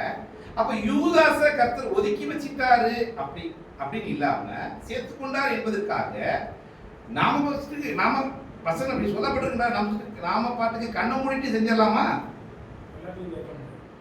பாருங்க, நான் சொல்றேன், அதாவது நான் சொல்றதுனால இல்ல, இது உண்மை. அப்போ ஒவ்வொரு விஷயத்தையும் பகுத்துதான் பார்க்கணும். வேத வாக்கியங்கள் சொல்லிட்டாலும் சரி, விளக்க முறைகள் சொல்லிட்டாலும் சரி, விளக்க சொல்றாரு யூதாசையே சேர்த்துட்டாரு, இவர் யூதாசை காட்டி பெரிய பாவம் செய்யல, பெரிய தப்பு பண்ணல, அப்படி இல்லை. அப்போ ஒரு நியாயம் இருக்கணும். ஒவ்வொரு விஷயங்கள் வேறுபட்டு காணப்படும். ஒவ்வொரு பிரச்சனைகளும் இட்லினாலும் சட்னி வேணும், பிரியாணி என்ன வேணும், வெங்காயம் அன்புடைய சொல்ல. அப்போ ஒரு கான்செப்ட் இருக்கு, ஒவ்வொரு உணர்வு சொல்ல ஒவ்வொரு கான்செப்ட் இருக்கு. ஒவ்வொருத்தருக்கும் தனிப்பட்ட சூழ்நிலைகள், ஒவ்வொரு தனிப்பட்ட ஒரு விசேஷ பிரச்சனைகள், சோதனைகள் இருக்கும். சரிங்களா? ஒவ்வொரு சகோதர சகோதரிகளுக்கு வேறு வேறுபட்ட சூழ்நிலை. ஆனா இது எல்லாம் எதுல நான் பார்க்கணும்னா, நாம எப்படி, ஒருவேளை நாம அவங்க சூழ்நிலை இருந்தா எப்படி என்பதை நாம் நிதானித்து அறிந்து அதை செய்யணும். அன்புக்குரிய சகோதர சகோதரி, ஒருவேளை சில விஷயங்களை நாமளே கையாண்ட முடியும், ஒண்ணு. இன்னொரு விஷயங்களை ஊழியராக கையாள முடியும். மூணாவது சபையாக கையாள வேண்டும். அன்புக்குரிய சகோதர சகோதரி, இந்த மூணு விஷயமும் யதார்த்தமாக மேலோட்டமாக சொல்றோம். ஒரு சகோதரனை நிதானிக்கிறதுக்கு நமக்கு தனிப்பட்ட உரிமை இருக்குது.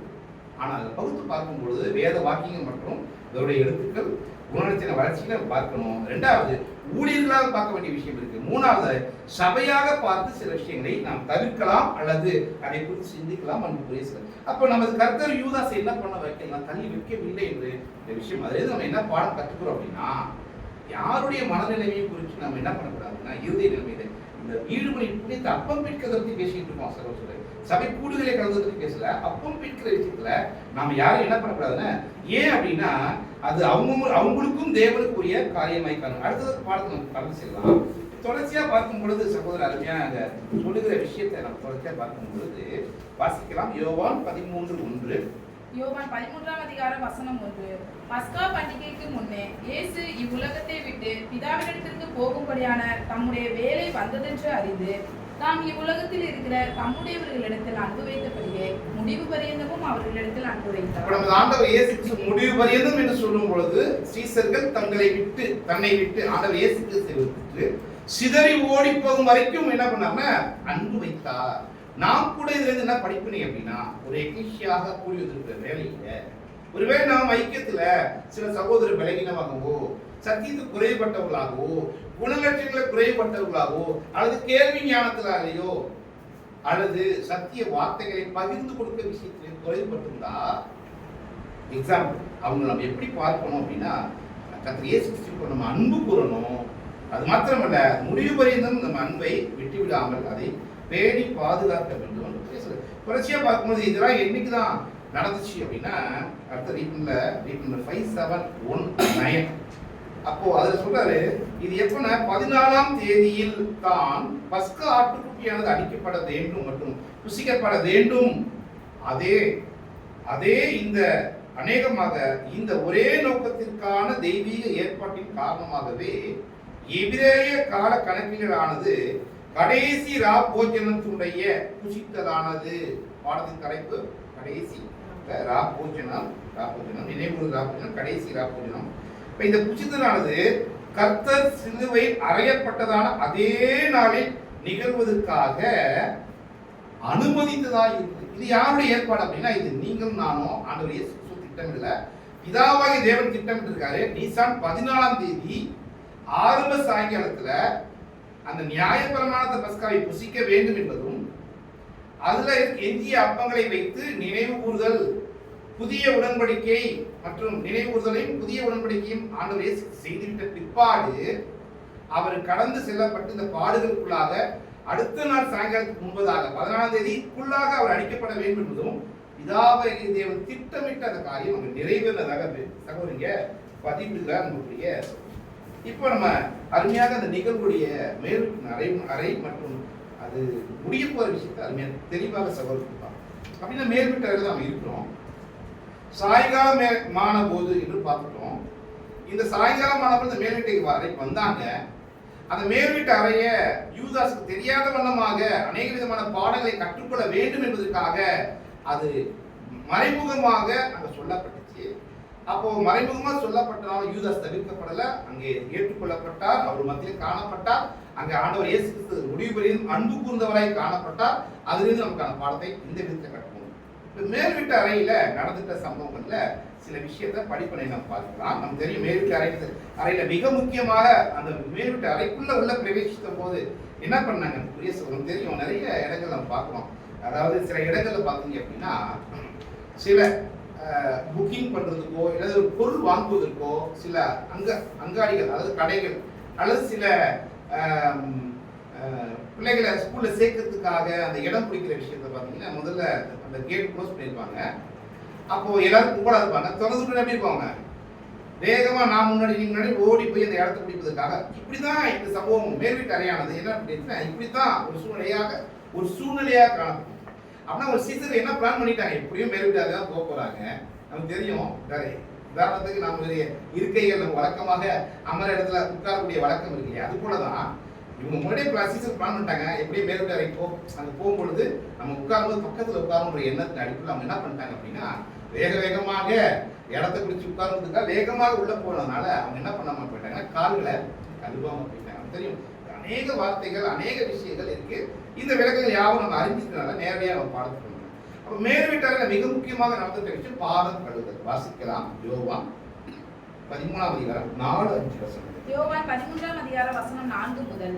போஜனத்தை விட்டெழுந்து வஸ்திரங்களை கலற்றி வைத்து ஒரு சீலையை எடுத்து அறையிலே கட்டி கொண்டு பின்பு பாத்திரத்தில் தண்ணீர் பார்த்து சீசருடைய கால்களை கழுவவும் தாம் கட்டி கொண்டிருந்த சீலையினால் துடைக்கவும் தொடங்கினார். அன்புக்குரிய சகோதர சகோதரிகளே, இப்ப நம்ம எங்க வந்துட்டோம் அப்படின்னா பாடத்துடைய 2வது பாகமாக இப்போ மேல் வீட்டு அறையில நமது ஆண்டவர் இயேசு கிறிஸ்து பாதம் கழுவுற சம்பவத்தை நம்ம மனதிலே கொண்டு வந்தோம்.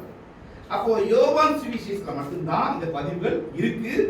வேற 3 சுவிசேஷத்துல இந்த பாதம் கழுவுதல் இல்லை. அன்புக்குரிய சகோதர சகோதரர், அப்படின்னா இந்த யோவான் சுவிசேஷம் அன்பு சகோதரர் தன்னுடைய ரீப்ரிண்ட்ல 249 மிக விவரமாக எழுதுகிறார்.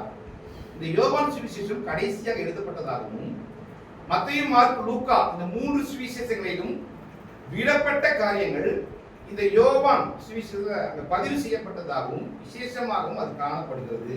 மிக முக்கியமாக அருமையான நோக்கங்களை கொண்ட நமது ஆண்டவர் இயேசு செய்த அதாவது அருமையான ஆழமான காரியங்களை விசேஷமா என்னென்ன சொல்லலாம் அப்படின்னா தெரியும். நமது ஆண்டவர் இயேசு ஜெபம் இருக்கு இல்லைங்களா, யோவான் 17ஆம் அதிகாரம் அந்த பதிவுகள் இங்கே தான் இருக்கு மிக முக்கியமாக விவரமாக. அப்ப இந்த பகுதியை மட்டும் வாசிக்கலாம் சிஸ்டர். 249 பக்கம் 63. யோவான் தன்னுடைய சுவிசேஷத்தில் பஸ்கா போஜனத்தை குறித்து விரிவாக விவரங்கள் கொடுக்கப்படாமலும் அதே வேளையில் மற்ற சுவிசேஷர்களால் குறிப்பிடப்படாமலும் விடப்பட்டதுமான சில வெளியேற பெற்ற அம்சங்களையும் அது தொடர்பான சில படிப்பினைகளையும் முன்வைக்கும் விதமாக பதிவு செய்துள்ளார். ஆமன் புரியுது. சொன்ன அடிப்படையில் பாருங்க ஒரு விசேஷமான பாடங்களை அவர் தரும். அது மாத்திரம் இல்ல, தொடர்ச்சியா படிக்கும்போது நமது கர்த்தர் எங்க வந்துட்டாரு அப்படின்னா என்கிட்ட அவருடைய முடிவு காலத்துக்கு வந்துட்டாரு.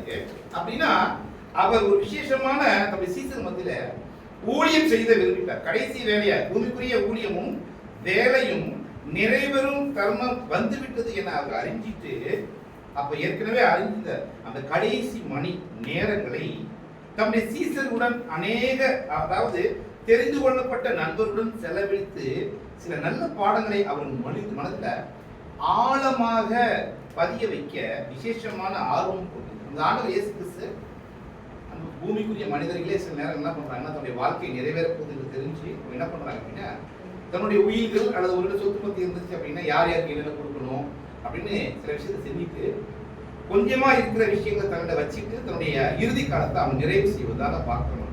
சகோதரர், அது போல நமது ஆண்டவர் இயேசு கிறிஸ்து கூட தன்னுடைய இறுதி வேலை வருகுதுன்னு அறிந்து ஒரு நல்ல அருமையான ஒரு பாடங்கள் அவங்களுக்கு கொடுக்கணும், ஒரு சமாதானமான சூழ்நிலை காணப்படணும் என்பதற்காகவே அந்த யூதாஸ் மூலமாக வரக்கூடிய தீமைகள் தவிர்க்கப்படுவதற்காகவே இந்த சூழ்நிலையை கர்த்தர் அருமையாக ஒரு வளையங்களை அந்த காரியங்களை அறிவித்தார். அது மாத்திரமல்ல, அந்த சுவிசேஷ சபை முழுவதுக்குமே ஒரு பாடம் கொடுக்க வேண்டும் என்று அந்த ஆண்டவர் இயேசுடைய அருமையான சிந்தனையாக காணப்பட்டது.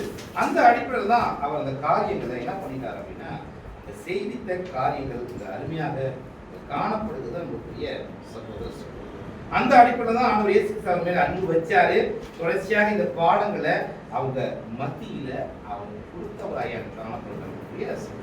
இப்போ நம்ம அடுத்த பாடத்துடைய வசனங்கள் வாரியாக மற்றொரு கருத்து மற்ற இதில் போயிடலாம். யோவான் இந்த 13ஆம் அதிகாரத்தில் சொல்லப்பட்டுள்ள அந்த மற்ற விஷயத்தை நம்ம பார்த்து அந்த காரியம்.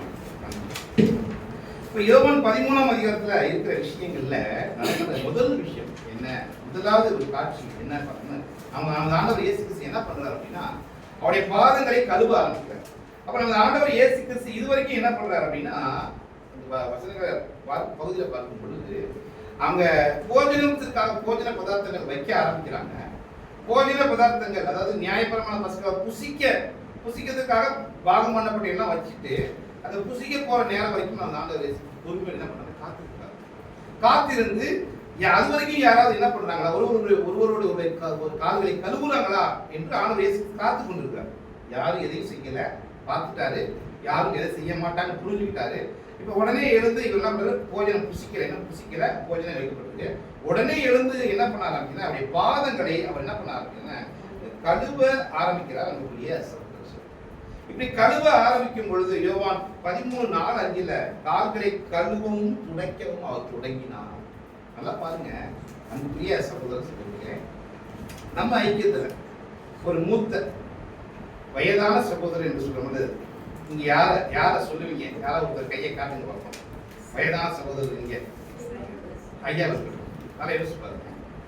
திடீர்னு ஐயா எழுந்துச்சு ஒரு தண்ணியில பாத்திரம் தண்ணியை கொண்டாந்து டக்குன்னு உங்க காலக்கல் வந்து என்ன பண்ணுவீங்க? டக்குன்னு என்ன பண்ணுவீங்க? என்னாலும் வேணாலும் சொல்லுவீங்க.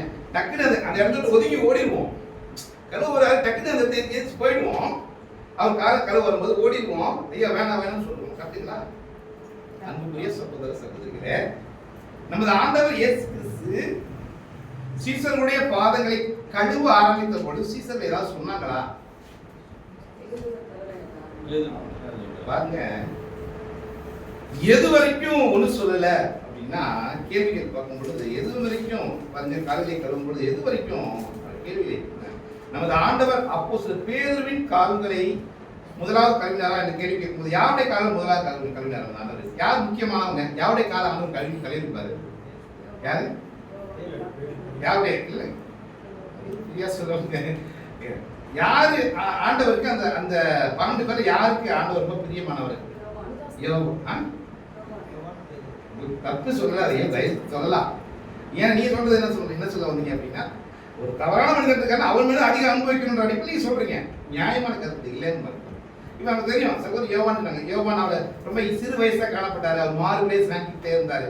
அதனால அன்புக்குரிய சகோதரர் சொல்லு அந்த பதிவு உண்மையாக வேதத்துல என்ன பண்ணுதுன்னா இல்ல யாருடைய கால முதல்ல கருணான்னு அந்த பாயிண்ட் இல்ல. ஆனா ஒரு விஷயம் மட்டும் புரியுது, பேதுருடைய கால என்ன பண்ணல முதலாவது அதை சொல்லிடலாம். ஆனா யார் கால முதல்ல கழுவுன்னு சொல்ல முடியாது. ஆனா யார் கால முதல்ல கழுவுல? பேதுரு கால என்ன பண்ணல முதல்ல கழுவுல. காரணம் என்னன்னா அருமையான அந்த ரீப்ல சகோதரர் சொல்றாரு பாருங்க. முதல்ல 3:5-4 நமது கர்த்தர் செய்தித்த இந்த காரியத்தின் நிமித்தம் அப்போஸ்தலர் மிகவும் ஆச்சரியம் அடைந்தனர் என்பதில் உறுதியே. நான் சொன்னேன் இல்லைங்களா, ஐயா வந்து திடீர்னு காலக்கருவிட்டு நம்ம அதிர்ச்சி அடைஞ்சிடும். என்ன அப்ப அதிர்ச்சி அடைஞ்சிடும் என்பதில் உறுதியே மற்றும் அவரது செய்கை அழைத்திட்ட கண்ணோட்டத்தை அவர்கள் உணர்ந்து கொண்டபடியால் என்ன சொல்ல வேண்டும் என்று அறியாமல் இருந்தது. என்ன சொல்றதுனே புரியல. டக்குன்னு கால கழுவ ஆரம்பிச்சிட்டாரு. அப்ப இவங்க என்ன பண்ண முடியல, வாயடிச்சு போயிட்டாங்க. என்ன சொல்றதுன்னு தெரியல, வாயடிச்சு போயிட்டாங்க. எது வரைக்கும் அவங்க இந்த அமைதி காத்தாங்க? ஆமா, பேதுருடைய கால்களை கழுவுற வரைக்கும் அவங்க அமைதியா இருந்தாங்க. ஆகவே பேதுருவின் பாதங்கள் கர்த்தர் கழுவுவது வரையிலும் அமைதியாக நிலவுது. என்ன அப்படியே கீப் சைலன்ட் சொல்றாங்க. என்ன பண்ணுறது தெரியும், எல்லாருக்கும் ஒரே திகைப்பு. அப்ப பேதுரு கால்களை கழுவுற வரைக்கும் ஒரு அமைதியாக காணப்பட்டுச்சு.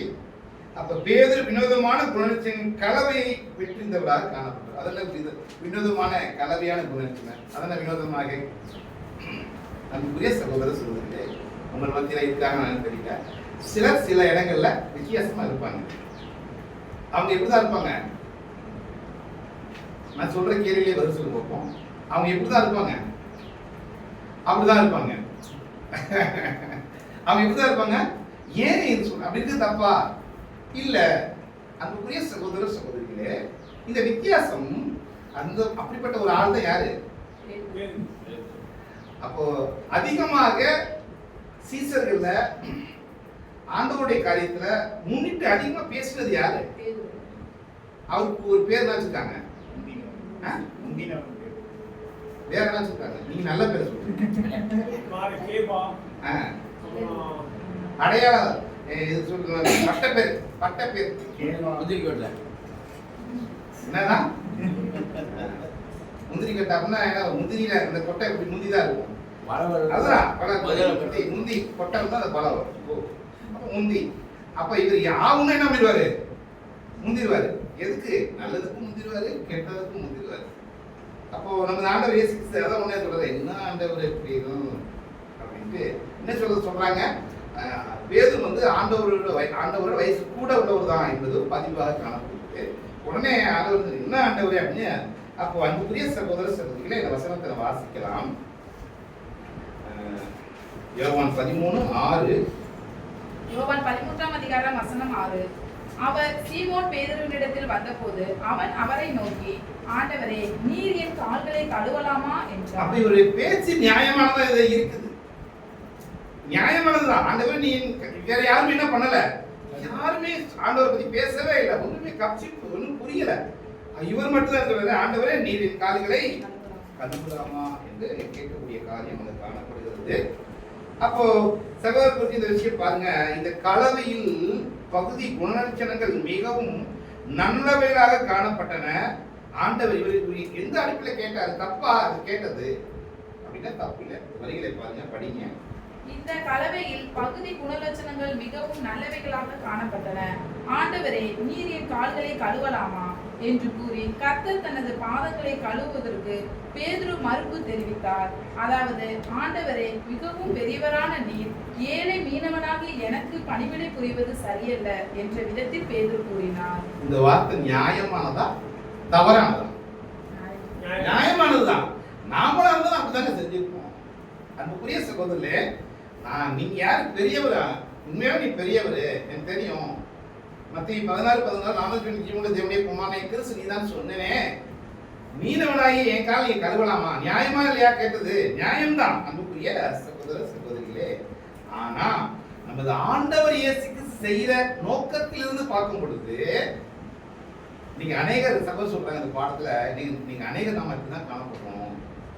எப்படி காணப்படுறோம் அப்படின்னு வாசிக்கலாம். 7வது வசனம் 13:7. யோவான் 13ஆம் அதிகாரம் வசனம் 7. இயேசு அவனுக்கு பிரதியுத்தரமாக, நான் செய்கிறது என்னதென்று இப்பொழுது நீ அறியாய், இனிமேல் அறிவாய் என்றார். அப்போ நமது ஆண்டவர் இயேசு கிறிஸ்து பேதுரு வைத்து பாடம் பார்க்க போறோம். அடுத்து யூதாஸ் பத்தி பாடம் பார்க்க போறோம். அப்ப பேதுரு பத்தி பார்க்கும்போது 3:5-4:2ல, ஆனால் நமது கர்த்தரோ இக்காரியத்தை குறித்து பேதுரு முழுமையாய் புரிந்து கொள்ளவில்லை என்றாலும் தாம் அனைவருடைய பாதங்களை கழுவின பிற்பாடு இக்காரியத்தை பேதுருக்கு விளக்கமாக பதிலளிப்பார் என்பதை அடிப்படையில் அவர் சொல்லிட்டார். இப்போ உனக்கு தெரியாது, பின்னாடி தெரிஞ்சுக்குவ அப்படின்னா இந்த கால்களை கழுவி முடிச்சதுக்கு அப்புறம் உனக்கு சொல்லுவேன், அப்ப புரிஞ்சுக்குவ என்று சொல்லப்படுகிறது. குறைச்சி 8வது வசனம் வாசிக்கலாம். யோவான் 13ஆம் அதிகாரம் வசனம் 8. பேதுரு அவரை நோக்கி, நீ ஒரு காலம் என் கால்களை கழுவப்படாது என்றான். இயேசு அவனுக்கு பிரதியுத்தரமாக, நான் உன்னை கழுவாவிட்டால் என்னிடத்தில் உனக்கு பங்கில்லை என்றார். அப்போ பேதுரு சொன்ன வார்த்தை தான் இந்த இடத்துல, என் கால்களை கழுவப்படாது, ஒரு காலம் கழுவப்படாதுன்னு சொன்னாரு. அதுக்கான நோக்கம் தெரியும் நமக்கு. நீங்க பெரியவர், என் காலை கழுவலாமா?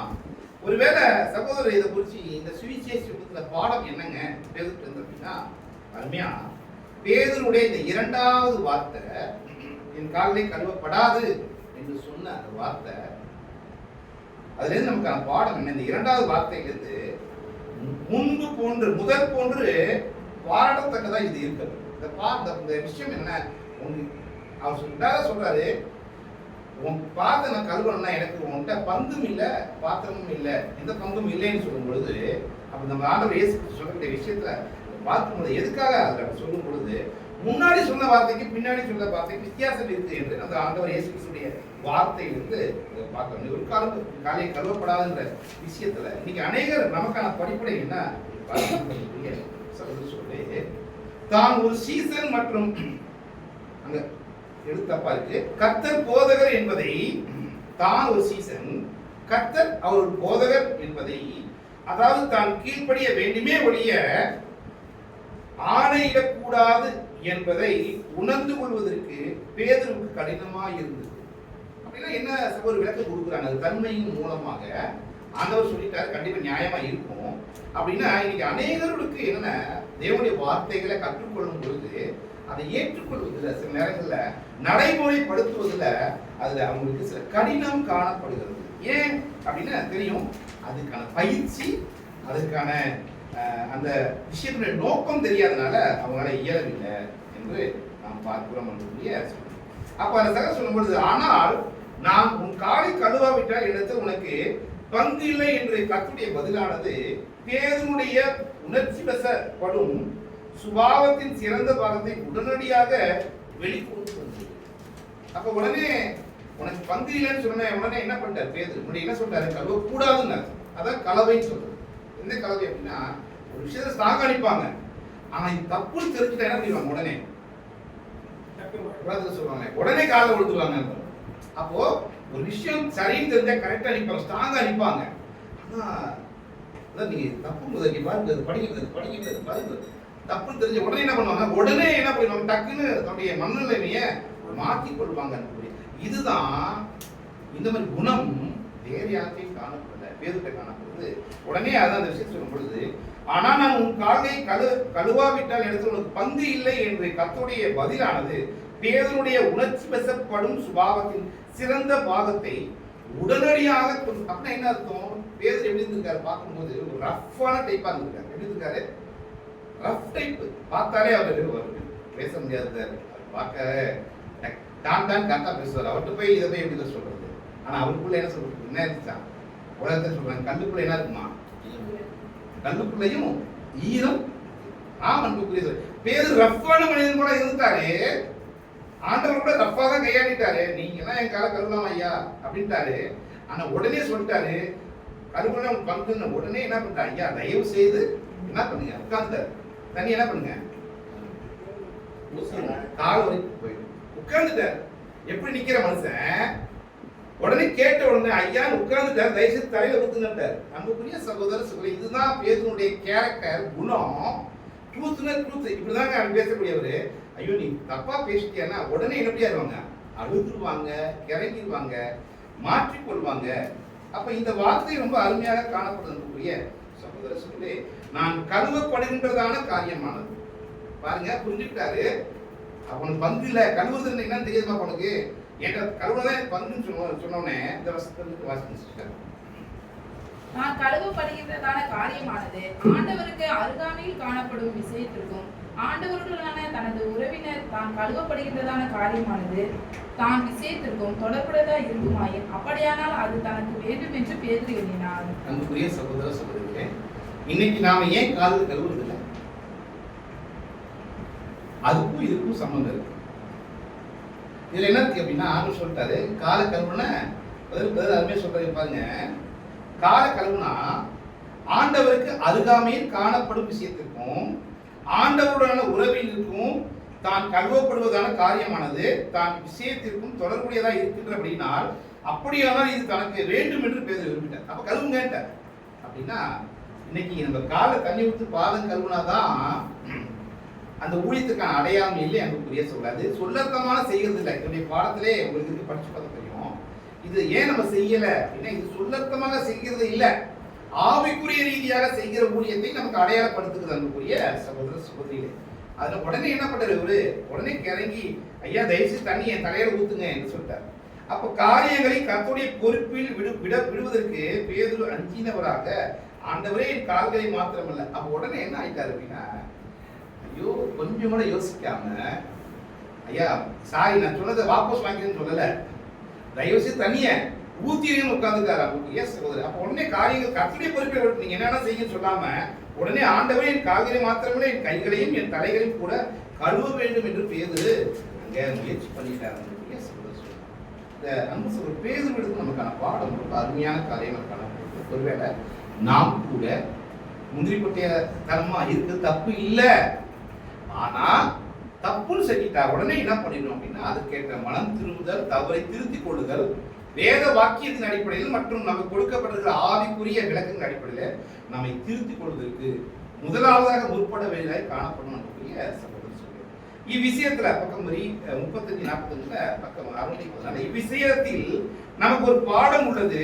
நாம் கர்த்தருக்கு கட்டளையிடக்கூடாது. தேவனுடைய வார்த்தைகள் மற்றும் விளக்கங்களில் அருமையாக காணப்படுகிற விஷயத்துல நாம என்ன பண்ணக்கூடாது, அவர் சுட்டி காண்பித்ததாக விதங்களில் நல்லவர்களாகவோ ஞானவான்களாகவோ கீழ்ப்படுதல் உள்ளவர்களாக இருக்க நாம் முற்படக்கூடாது. சொல்ற சகோதரர், வெளித்தோற்றமா நம்ம ஞானமா ஒரு வேலை சொல்றது சரி, வெளித்தோற்றமா எனக்கு இது வேணாம் அப்படின்ற நம்ம சீக்கிரத்துக்கு போல காணப்படாதபடிக்கு காணப்படணும்.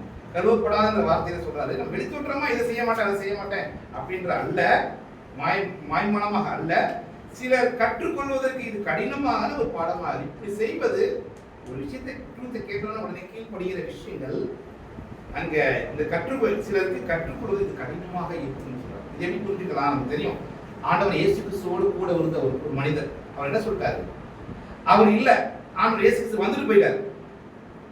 உடனே ஆண்டவர் இப்பதான் வந்தாரு, பேசினாரு, போனாரு சொல்றேன். அந்த சீசன் என்ன பண்ணாரு?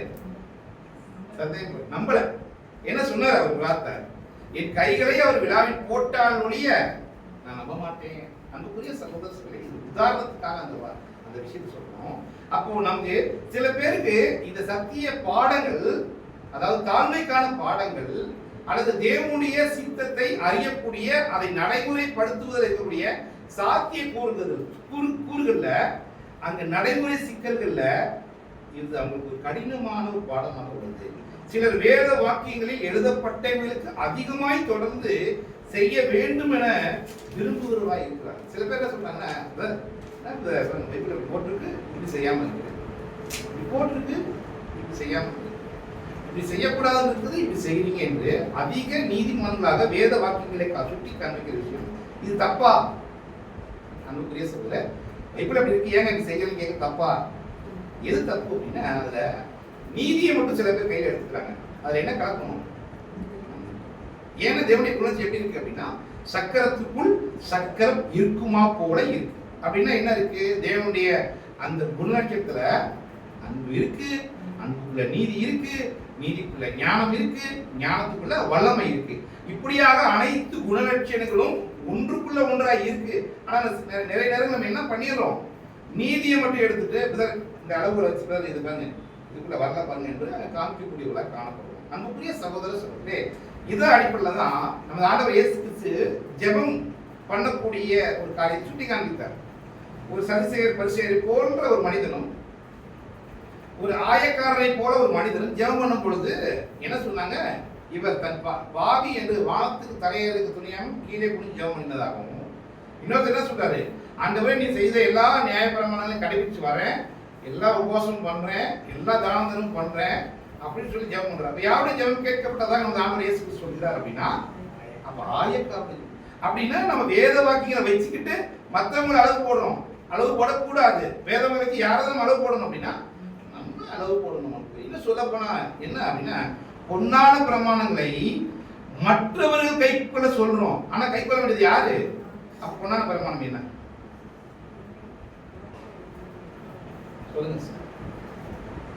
உங்களுக்கு எனக்கு 1 கோடி ரூபாய் பணம் வேணும் அப்படின்னா நான் உங்களுக்கு 1 கோடி ரூபாய் கொடுக்கணும்.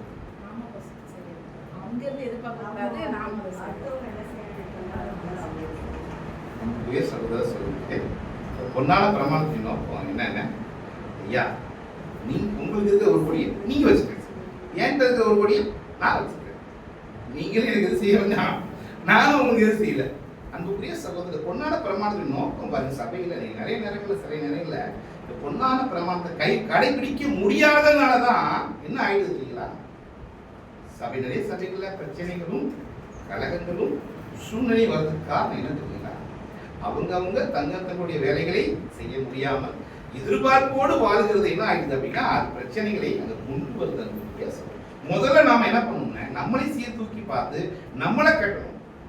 அப்ப நம்ம கட்டிட்டு மத்தவங்க என்ன பண்ணணும், கட்டி எடுக்கணும். அதனாலதான் பேதுட்ட அங்க நம்ம ஆண்டவர் இயேசு சொன்னாரு, உன் கடைசி காலத்துல உன்னை ஒருத்தர் உன் அறையை கட்டுவாரு, சிறப்படுத்துவார் அப்படின்னு. அப்ப என்ன சொல்ற, நீ சிறப்பட்டு. அப்போ ஒவ்வொரு தேவனுடைய பிள்ளையும் முதல்ல பொன்னான பிரமாணத்தின் அடிப்படையில் முதல்ல நாம நம்மளை சத்தியத்தில் கட்டி எல்லா விதத்திலும் நம்மை சரிப்படுத்தி மற்றவர்களையும் சரிப்படுத்த வேண்டும். அன்புக்குரிய சகோதர சகோதரிகளே, இதுதான் நம்ம அந்த பாடத்துல அருமையாக நம்ம அநேகர் இந்த சிலர் வேத வாக்கியங்கள் எழுதப்பட்டவர்களுக்கும் அதிகமாய் தொடர்ந்து செய்ய வேண்டும் என விரும்புவராய் இருப்பார்கள். அப்படின்னா ஆயக்கார சதுசேர் சேவை செஞ்சுட்டாங்க அப்படின்னா நம்ம ஆண்டவர் இயேசு சொன்னாரு. இதெல்லாம் பதிவுகள் இல்லை அப்படின்னா ஆண்டவர் சொன்னாரு. என்ன சொன்னார் அப்படின்னா, நியாயர் சதுசேயர் பரிசேயர் எங்களுடைய நீதியை காட்டிலும் யார் உங்கள் நீதி அப்படின்னா சீசர்கள் இல்ல. இந்த இடத்துல சீசர்கள் அப்படின்னு பொதுவான சதுசேயர் பரிசேயர் எங்க இருக்கிறாங்க? உயர்ந்த ஸ்தானத்துல இருக்கிறாங்க. சரிங்களா? தேவனுடைய பிள்ளை எங்க இருக்கிறாங்க? அப்ப என்ன சொல்றாரு, இவங்க நீதி காட்டணும், உங்க நீதி என்ன பண்ணணும் அதிகமா இருக்கணும். அப்ப என்ன சொல்ல வராரு அப்படின்னா, அவங்க சொல்றாங்க நீங்க என்ன பண்ணணும், நீங்க சொல்ல மாட்டீங்க, ஆனா நீங்க என்ன பண்ணணும். அன்புக்குரிய சகோதர சகோதரே, வேத வாக்கியங்களை வாசிப்பதும் மற்றவருடைய தரநிலைப்படுத்தி பார்ப்பதும் முக்கியம்தான். அதை காட்டிலும் நாம என்ன பண்ணோம்னா அதை கைக்கொள்ள வேண்டியவர்களாய் அருமையாக காணப்படுது. அருமையான பாடம். அந்த மேல்விட்டு அறையில சீசர் அப்போஸ்தலிய அங்க பேதுரு சொன்ன வார்த்தை, என் காதை நீ கழுவக்கூடாது என்று சொன்ன வார்த்தையில போதகருக்கு நீ கட்டளை இடாதே, அது மாத்திரம் இல்ல சுவிசேஷ சபை வகுப்பாரை காணப்படக்கூடிய நாம அநேக தேவனுடைய வார்த்தைகளை நம்முடைய வாழ்க்கையை நடைமுறைப்படுத்துவதில், வேத வாக்கில் நடைமுறைப்படுத்துவதில், அந்த ஆவிக்குரிய நடைமுறைப்படுத்துவதில் நிறைய பாடங்களை நம்ம என்ன பண்றோம், மிஸ் பண்றோம் என்று பார்க்கிறோம். அது மாத்திரமல்ல, அப்படி செய்யக்கூடாது, நாம் முதல்ல நம்ம கற்றுக்கொள்ள வேண்டும். அது மாத்திரமல்ல, வேத வாக்கியங்களை மற்றவங்களுக்கு பொருத்தி பார்க்கிறோம், நமக்கு என்ன பண்றதில்ல, பொருத்தி பார்க்கறது இல்லை. அந்த மாதிரி இருக்க நம்ம கூடாது. யோவான் 13ஆம் அதிகாரம் 10வது வசனம் வாசிக்கலாம். யோவான் 13ஆம் அதிகாரம் 10வது வசனம். இயேசு அவனை நோக்கி, முழுகினவன் தன் கால்களை மாத்திரம் கழுவ வேண்டியதா இருக்கும், மற்றபடி அவன் முழுவதும் சுத்தமாய் இருக்கிறான், நீங்களும் சுத்தமாய் இருக்கிறீர்கள், ஆகிலும் எல்லாரும் அல்ல என்றார். இப்போ நம்ம பேதுருவை முடிச்சிட்டோம். யூதாஸ்க்கு போகிறோம், முடிஞ்சிடும். இப்போ யூதாஸ்க்கு போகிறோம் அப்படின்னா இப்ப முதல் வார்த்தை ரொம்ப அருமையா பாருங்க. இயேசு அவன் நோக்கி முழுகினவன் யார்கிட்ட சொல்றாரு? பேதுருக்கு சொல்றாரு. என் காலில மத்தில தலையிலே ஊத்துன்னு சொன்னதுக்கு அப்புறம் அடுத்து ஆண்டவர் பேசுறாரு, முழுகினவன் தன் காலை மாத்திரம் கழுவினால் கழுவ வேண்டியதா இருக்கும், மற்றபடி அவன் முழுவதும் சுத்தமா இருக்கிறான், நீங்கள் சுத்தமா இருக்கிறீர்கள். இப்ப யாரை பத்தி பேசுறாரு? 11 சீசர்களை பத்தி பேசுறாரு. எப்பா காலை மட்டும் காமி, தலையை காமிக்காத, இதை குளிச்சுட்டியே, காலை மட்டும் தான் கழுவ வந்திருக்கேன். அதுதான் பாடம். இப்போ அன்புக்குரிய சகோதர சகோதரிகளே, இப்போ இதுல கூட ரொம்ப பாடம் இருக்குது, நம்ம பெரிய பாடம். இப்போ நம்ம இடத்துல அந்த தேவை யாரும் அறிந்த ஒரு விஷயம் தான். ஏன்னா நம்ம என்ன பண்ணிருப்போம், நம்ம எல்லாம் நன்மனசாட்சி உடன்படிக்கை பண்ணிருப்போம், ஞானசனம் எடுத்துட்டோம், பல வருடங்கள் ஞானத்தை எடுத்துருப்போம், கழுவப்பட்டுட்டோம். ஆனாலும் நம்ம என்ன படம் செய்யுது? கரப்படம் தான் செய்யுது. வசீனம் கரப்படையுது. அப்போ ஒரு நாள் போட்டு டெஸ்ட் போட்டோம், 2 நாள் போட்டோம், 3ஆம் நாள் போடுவோமா? என்ன பண்றோம்? அதை அது மாதிரி நம்முடைய வாழ்க்கையானது ஞானசனம் எடுத்தாச்சு, முழுகியாச்சு, சுத்தமா தான் இருக்கிறீங்க. ஆனா என்ன பண்ண தேவையா இருக்கு அப்படின்னா கால் கழுவுறது. இது பொதுவா நீங்க இருக்கிற பொதுவான தமிழக கலாச்சாரத்துல ஐயர்மாருங்க செய்யறாங்க. காலையில நல்லா ஸ்நானம் பண்ணிடுவாங்க, ஆத்துல ஸ்நானம் பண்ணிடுவாங்க. காலங்காலத்துல 4 மணி 5 மணிக்கெல்லாம் குளிச்சிடுவாங்க. குளிச்சுட்டு ஒரு வேலையை வெளில போயிட்டு வருவாங்க. வரும்போது என்ன பண்ணுவாங்க? காலை கழுவிட்டு. யதார்த்தமான உண்மைகள். அப்ப இந்த இடத்துல ஆண்டவர் சொல்றாரு, முழுகினவன் தன் காலை கழுவினா போதும், நீ தலையை காமிச்சினா காலை காமி. அப்ப நீங்க எல்லாம் சுத்தமா தான் இருக்கிறீங்க, இதுக்குதான் நீங்க அழைக்கப்பட்டிருக்கீங்க, பரிசுத்தமாக தான் அழைக்கப்பட்டிருக்கிறீங்க. தேவ திட்டத்துல கருவா இருக்கீங்கன்னு சொல்லிட்டு அழைச்சிட்டீங்க. நீங்கள் எல்லாரும் சுத்தமா இருக்கீங்க. அடுத்த வார்த்தை, எல்லாரும் அல்ல. இப்பதான் யார் ஆரம்பிக்கிறார்? யூதாஸ். அப்ப எல்லாரும் அல்ல அப்படின்னா இது யாரை பத்தி சொல்றாரு அப்படின்னா யூதாஸ குறிச்சு பேசுகிறார். பக்கம் 615 35 40 சகோதர விஷயத்தை சொல்றாரு. எல்லாரும் நீங்க எல்லாரும் சுத்தமா இருக்குங்கிற வார்த்தைக்கு தம்முடைய சீசருடைய இருதயங்கள் உண்மையாய் இருந்ததை கர்த்தர். சீசருடைய இருதயம் எல்லாம் உண்மையா இருந்துச்சு. யாரு? 11 சீசருடைய இருதயம் உண்மையா தான் இருந்துச்சு. அவர்களை அவர் தம்முடைய சீசர்களாக ஏற்றுக்கொண்டு அவர்களின் மூடத்தக்கதாக தம்முடைய பலியின் புண்ணியத்தை அவர்களுக்கு தர்ப்பிக்கப்படத்தக்கதாக எண்ணப்பட்டது. அப்போ ஆண்டவர் தெரியும் சீசர்கள் அதுக்கு அழைச்சாரு, என்னுடைய ஈடுபடியின் புரியதன் மூலமா அவங்க பாடம் மூடப்பட போகுது, பரிசுத்தமாக பட போறாங்க என்ற அடிப்படையில் அழைச்சிருக்காரு. இவைகளுக்கான முழு சாட்சியமும் பெந்தகோஸ்தே நாளின் போது அவர்களின் சார்பில் கர்த்தருடைய பாவ நிவாரண பலியானது பிதாவினால் ஏற்றுக்கொள்ளப்பட்டது என பரிசுத்தாவி பகிர்ந்துட்ட சாட்சியின் மூலமாக இவர்களுக்கு வழங்கப்பட போகிறது. பாருங்க, நமக்கு தெரியும், ஆமா இவங்க 11 பேரும் பரிசுத்தமானவங்க தான், சுத்தமானவங்க தான். அப்ப பரிசுத்தாவி அவங்க மேல பொழிந்தது மூலமா நம்ம புரிஞ்சுக்கிறோம். ஆனா எல்லாரும் அல்ல என்ன சொல்றது அப்படின்னா, இருக்கிற 12 பேர்ல எல்லாரும் சுத்தமா இருக்கிறீங்க, ஆனா எல்லாரும் அல்லன்னு சொல்லிட்டு,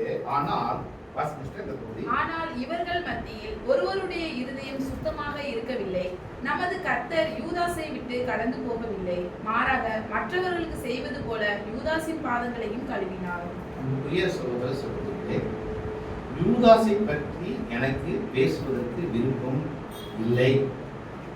ஆனா நம்ம சொல்லுங்களே, இதுல இருந்து நமக்கு பாடம் இருக்கு. இது சுவிசேஷ சபையில நமக்கு கொடுக்கப்பட்டிருக்கு. அப்போ அந்த அடிப்படையில் நம்ம ஆராய்ச்சி பார்க்கும் பொழுது ரொம்ப அருமையான ஒரு பாடம் இருக்கு. ஏன் இந்த யூதாசத்தை நம்ம பார்க்கணும்? ஒரு விஷயத்தை கேட்கிறேன், உங்களை யார் யூதாஸ் காமிச்சா யார் டக்குன்னு கை தூக்குங்க? சொல்லுங்க, கை தூக்குங்க டக்குன்னு. யாரும் உங்களை யார் பேதுரு? டக்குன்னு கை தூக்குங்க. யூதாஸ் தூக்குறதுனால நீங்க இதுக்கு தூக்க மாட்டீங்க, அப்படிதானே? சொல்லுங்க. அப்போ பாருங்க, அப்ப நம்மள யாருமே என்ன விரும்ப மாட்டோம், யூதாஸாக விரும்ப மாட்டோம். அப்படின்னு இந்த பாடம் எதிர்ப்புதல் எடுக்கணும் அப்படின்னா இதுல படிப்பினை நமக்கு அருமையாக கொடுக்கப்பட்டிருக்க என்னவாக வாய்ப்பு இருக்கு அப்படின்னா, இப்ப இல்லை, பின்னாடி நம்ம யாராக வாய்ப்பு இருக்கு. பின்னாடி ஒருவேளை இந்த வார்த்தைகளையும் சத்தியத்தையும் கேட்பதில் குறைபடும் பொழுது நம்ம கொடுக்கக்கூடிய படிப்பினைகளையும் ஆவிக்குரிய நன்மைகளையும் நாம் தவிர்க்கும் பொழுது, கொடுக்கப்படக்கூடிய ஆசீர்வாதங்களை நாம் சிந்திக்கும் பொழுதும் மற்றும் சிந்திக்க தவறும் பொழுதும் மற்றும் நன்றி உணர்வுகள், ஆசீர்வாதத்தினுடைய போக்கினுடைய அந்த மகிமையை உணரக்கூடிய குறைவுகள் ஏற்படும் பொழுது நம்ம யாரா மாற வாய்ப்பு இருக்கு? கண்டிப்பா யூதாஸாக மாற வாய்ப்பு இருக்கு. அப்படின்னா இந்த பாடம் பார்க்கணும். ஏன் நம்ம யூதாஸாய் மாறிவிட கூடாதபடிக்கு இந்த பாடம் பார்க்க வேண்டும். அன்பு, அதனாலதான் உங்க மத்தியில இந்த பாடத்தை நான் இந்த தொகுப்பை உங்க மத்தியில அங்கே நான் எடுப்பதற்கு அந்த முயற்சியை அப்ப ஆனா இவர்கள் மத்தியில ஒருவருடைய இருதயம் சுத்தமாக இருக்கவில்லை. நமது கர்த்தர் யூதாசை விட்டு கடந்து போகவில்லை, மாறாக மற்றவர்களுக்கு செய்தது போல யூதாசின் பாதங்களை கழுவினார். அன்புக்குரிய சகோதரர்களே, பார்த்தோம், பஸ்கா போஜனம் வைக்கப்பட்டிருக்கு, புசிக்கல. புசிப்பதற்கு முன்பதாகவே ஆண்டவர் இயேசு கிறிஸ்து என்ன பண்ணிட்டாருன்னா டேபிள் அரேஞ்ச் பண்ணி வச்சுட்டாங்க, கழுவ ஆரம்பிச்சிட்டாரு. அப்ப கர்த்தர் இயேசு கிறிஸ்து யார் காலையும் கழுவாம விடல, யூதாசுடைய கால்களையும் கழுவாம விடல, கழுவினார் அப்படின்னு நம்ம ஏற்கனவே பாடம் பார்த்தோம். ஒருவேளை தீமை நிறைந்த சூழ்நிலை மத்தியில அல்லது குறைவுபட்ட நிலைமையில, ஆவிக்குரிய வளர்ச்சி குறைவுபட்ட நிலைமையில எதை சொன்னாலும் கேட்க முடியாத அளவுக்கு ஒரு நிர்பந்தமாக அல்லது வலுக்கட்டாயமாக எதை சொன்னாலும் எதிர்க்கக்கூடிய ஒரு நிலையில அவருக்கு ஒரு சகோதரர் இருக்கிறார் அப்படின்னா அவரை ஒதுக்கி வைக்கலாமா? என்ன வேதம் நமக்கு என்ன சொல்ல வர்றார்? அது என்ன பண்ண? ஒதுக்கி வைக்க தேவையில்லை. அப்ப கர்த்தர் யூதாசின் கால்களையும் கடந்து போகவில்லை, மாறாக அவருடைய கால்களை யூதாசின் பாதங்களை கழுவினார். சில பாடத்துக்கு முடிவுக்கு நேரம் வந்துட்டோம். கழுவினார். யூதாசின் துரோகத்தை அறிந்த நிலையிலும் யூதாஸ் ஏற்கனவே பிரதான ஆசாரியர்களுடன் பேரம் பேசிவிட்டார் என்றும் தனது தீய திட்டங்களை தருணத்திற்காக மாத்திரமே அங்க என்ன பண்ண காத்திருந்தார், மாத்திரமே தகுந்த நிறைவேற்றுவதற்கான காத்து கொண்டிருந்தார் என்றும் அறிந்த நிலையிலும் கர்த்தர் யூதாசின் பாதங்களை கழுவினார். சொல்ல இந்த ஒரு மனசு நமக்கு வருமான? கண்டிப்பா வராது. நாளைக்கு இவர் எனக்கு ஒரு தீமை செய்ய போறாருன்னு தெரியும், எல்லா பிளானையும் பண்ணிட்டாரு. இன்னைக்கு பாஸ்வேர்ட் முடிஞ்சிட்டு நாளைக்கு அடுத்த நாள் என்ன பண்ண போறாரு தெரியும். அதாவது நமக்கு தெரியும், ஒரு குத்துமதிப்பா தெரியும். என்ன தெரியுது, இந்த கேஸ் இருக்காது, ரைட்டு கிளம்பிடும், இல்லாட்டி இந்த கேஸ் நடந்துடும், இப்படி கொண்டு போய் பேச போறாங்க, இப்படி தெரியும். ஆனாலும் என்னதான் பண்ணி ஆகணும்? நம்ம பேசுறது இந்த பாடத்தை நம்ம கற்றுக்கொள்கிறோம். அப்போயும் நம்ம பார்த்த தயவு செய்து மறந்துக்கூடாது, நம்ம கழுவக்கூடியவராய் காணப்படுகிறோம். அன்புக்குரிய அப்ப நமது கர்த்தர் யூதாசையும் அவனது நேர்மையற்ற தன்மை நேர்மையின்மையும் விருந்தோம்பல் காரியத்தையும் யூதாஸ் மீறி இருக்கிறதையும் குறிப்பிடும். அதாவது தப்பா இருக்கிற வரிகள்ல குறிப்பிடும் தீர்க்க தரிசனத்தை கூட குறிப்பிட்டார். நம்ம ஆண்டவர் தப்பு பண்ண போற அப்படின்னு தீர்க்க தரிசனத்தை குறிப்பிட்டார். அது என்ன அப்படின்னா, என் பிராண சங்கீதம் 41:9 வாசிக்கலாம். சங்கீதம் 41:9. சங்கீதம் 41:9.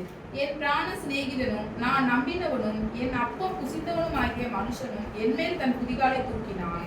பாருங்க, இந்த வார்த்தையை சொல்லிட்டாரு, தீர்க்கதரிசனம் வார்த்தை. அப்போ ஆண்டவருக்கு தெரியும், ஆனாலும் அவருக்கு பார்த்து கருவினார். இவைகள் எதுவும் யூதாசை என்ன பண்ண இப்படி சொல்லிட்டாரு. இப்படி சொல்லிட்டாலும் யூதாசுடைய அவருடைய இருதயம் என்ன பண்ணப்படல பாருங்க. இவைகள் எதுவும் இப்படிலாம் பண்ண கை கால கருவுறாரு, துணிக்கியதன் நடத்தி கொடுக்கிறாரு, முதன்மையான விஷயம் செய்யறாரு. ஆனா இவைகள் எதுவும் யூதாசை அசைக்கவில்லை. யூதாசை தனது போக்கை மாற்றிக்கொள்ளத்தக்கதாக இவைகள் எதுவும் அவனது, அதாவது யூதாசுடைய இருதயத்தை ஈர்க்கவில்லை என்று சகோதரர் சொல்லி. அப்ப இவ்வளவு ஆண்டவர் கால பிடிச்சி கருவுனா கூட யூதாஸ் என்ன பண்ணல அப்படின்னா, அவருடைய மனம் மாறவில்லை. மாறாக இவ்வாறாக யூதாசு குற்றம் சாட்டப்படுவதற்கு காரணமான அவரது துணிகரத்திற்கு பலமான ஆதாரத்தை பெற்றிருக்கின்றார். பாருங்க, யூதாசு நிறைய பேர் சொல்றாங்க, யூதாசு வேற வாக்கிய அடிப்படையில் யூதாஸ் குறித்தது உண்டா இல்லையா? எதுக்குதான் நான் இப்படி சொல்லிட்டு அப்படின்னு சொல்லிட்டு நினைக்கிறீங்களா? அநேக சொல்லுகிற விஷயம் என்னன்னா, யூதாஸ்க்கு என்ன கிடையாது, அதுக்கான ஆதாரம் என்னன்னா, இதுதான் ஆதாரம்.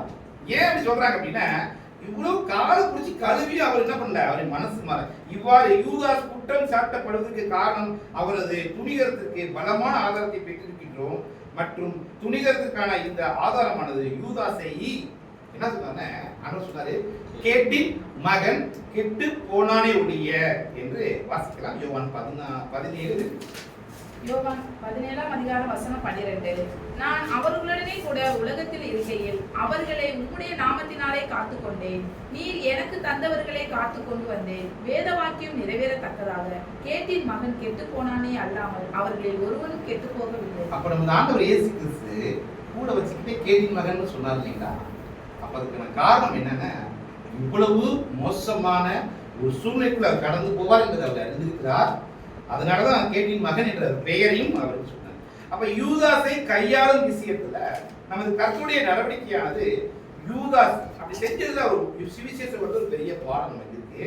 யூதாஸ் வகுப்பான இடத்திலான நம்முடைய நடவடிக்கை சிறந்த மாதிரியாக மாற்று. ஒரு மாதிரி மாத்திரம் இல்ல, ஒரு ரோல் மாடல் மட்டும் தான் யூதாஸ்.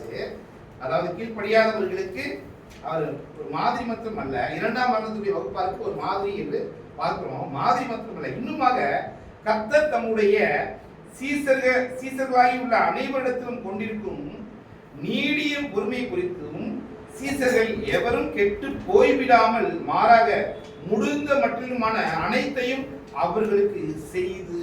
பாருங்க, கர்த்தர் கடைசி வரைக்கும் என்ன நினைச்சாருங்க, யூதாஸ் கூட கெட்டு போக கூடாதுன்னு நினைச்சாரு. அப்ப எப்படி பிள்ளைகளாய் காணக்கூடிய நாம் கூட கேரக்டர் உண்மையா நம்மகிட்ட இல்லை. அன்புடைய சகோதரர் சொல்லி வளர்த்துக் கொள்வோம். நம்ம ஐக்கியத்துல காணப்படக்கூடிய ஒருத்தர் கூட என்ன பண்ணக்கூடாது அப்படின்னு என்ன இருக்கணும் அப்படின்னா, சபையை நடத்தக்கூடியதாக இருக்கணும், சபையில் இருக்கிறவங்களா இருக்கணும். இவர் இல்லைன்னா நல்லா இருக்கும் அப்படின்னு என்ன பண்ண வேண்டாம். தயவு செய்து அப்படிப்பட்ட எண்ணத்துக்கு நம்ம போகவே வேண்டாம்.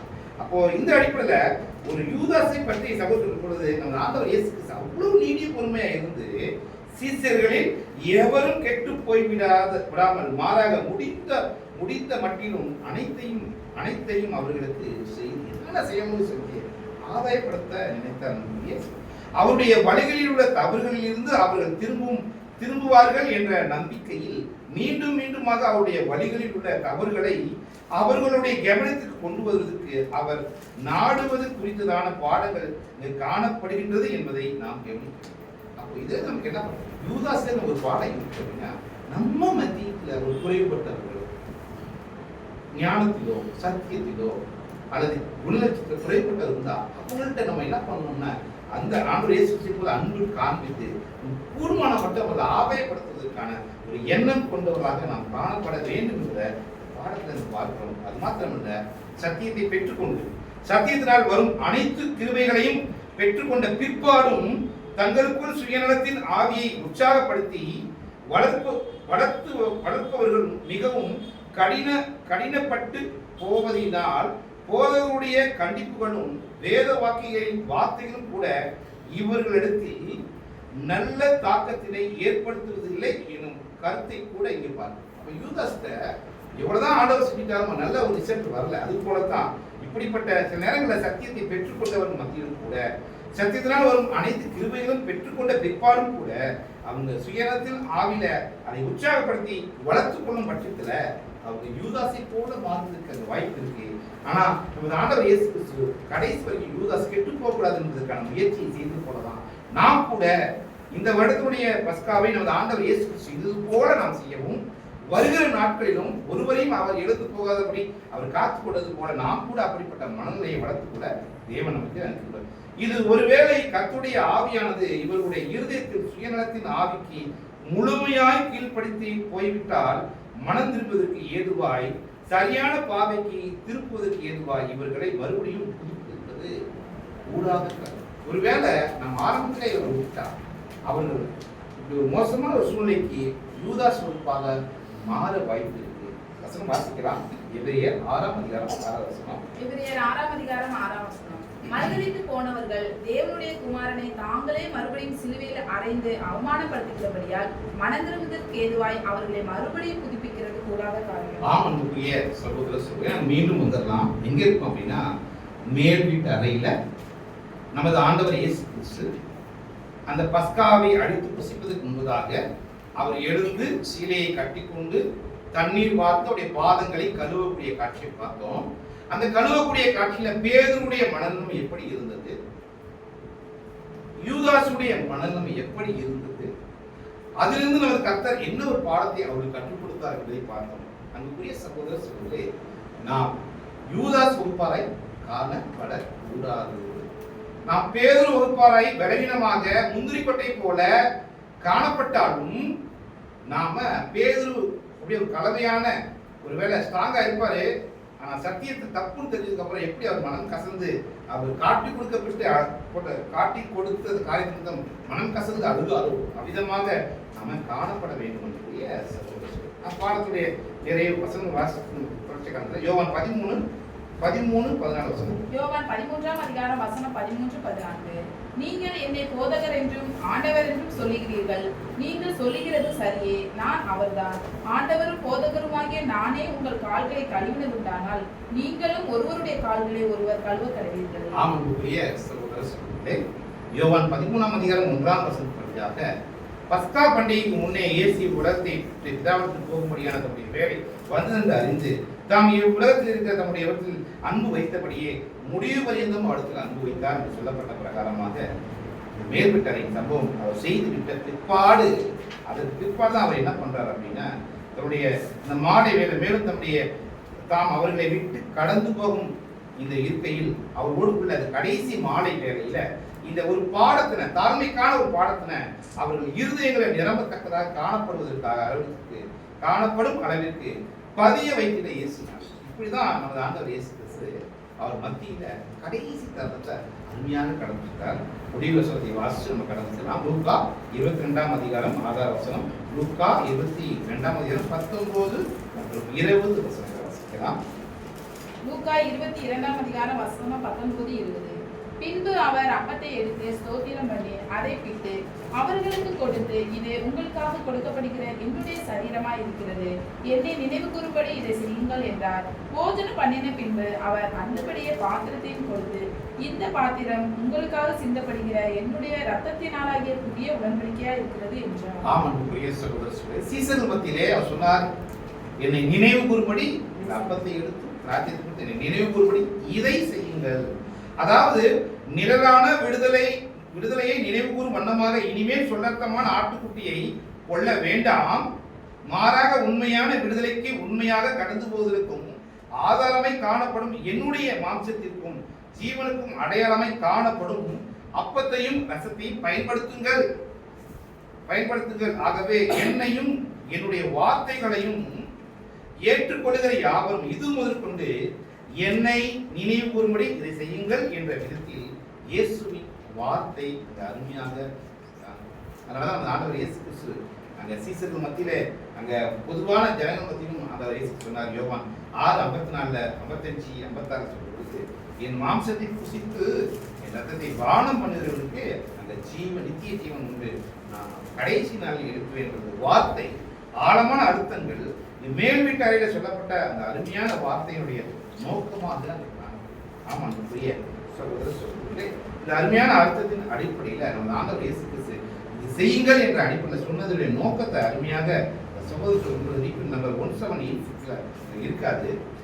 நம்ம வாசித்து இந்த பாடத்தை நிறைவு செய்யலாம். இதை செய்யுங்கள், அதாவது பஸ்காவனை ஆசரியுங்கள் என்பது யூதர்களுக்கான நியாய பிரமாணத்தினுடைய கட்டளையாக இருக்கின்றது. ஆனால் தம்முடைய பின்னடியார்கள் நியாயப்பிரமாண உடன்படிக்கையின் நின்று விடுவித்து புதிய உடன்படிக்கையின் கீழ் அவர்களை ஏற்றுக்கொண்ட போது அவர் சொல்றாரு, இதை செய்யுங்கள் என்றும் வேறு எதையாவது செய்யுங்கள் என்று கட்டளையிடவில்லை. இதை செய்யுங்கள்ன்றாரு, வேற எதையாவது செய்யுங்கள் சொல்றாரு. அப்ப எதை செய்யுங்கள் என்று சொன்னார் என்று பார்க்கும் பொழுது, அதாவது மாறாக அன்பு செய்யவே சொன்னார்.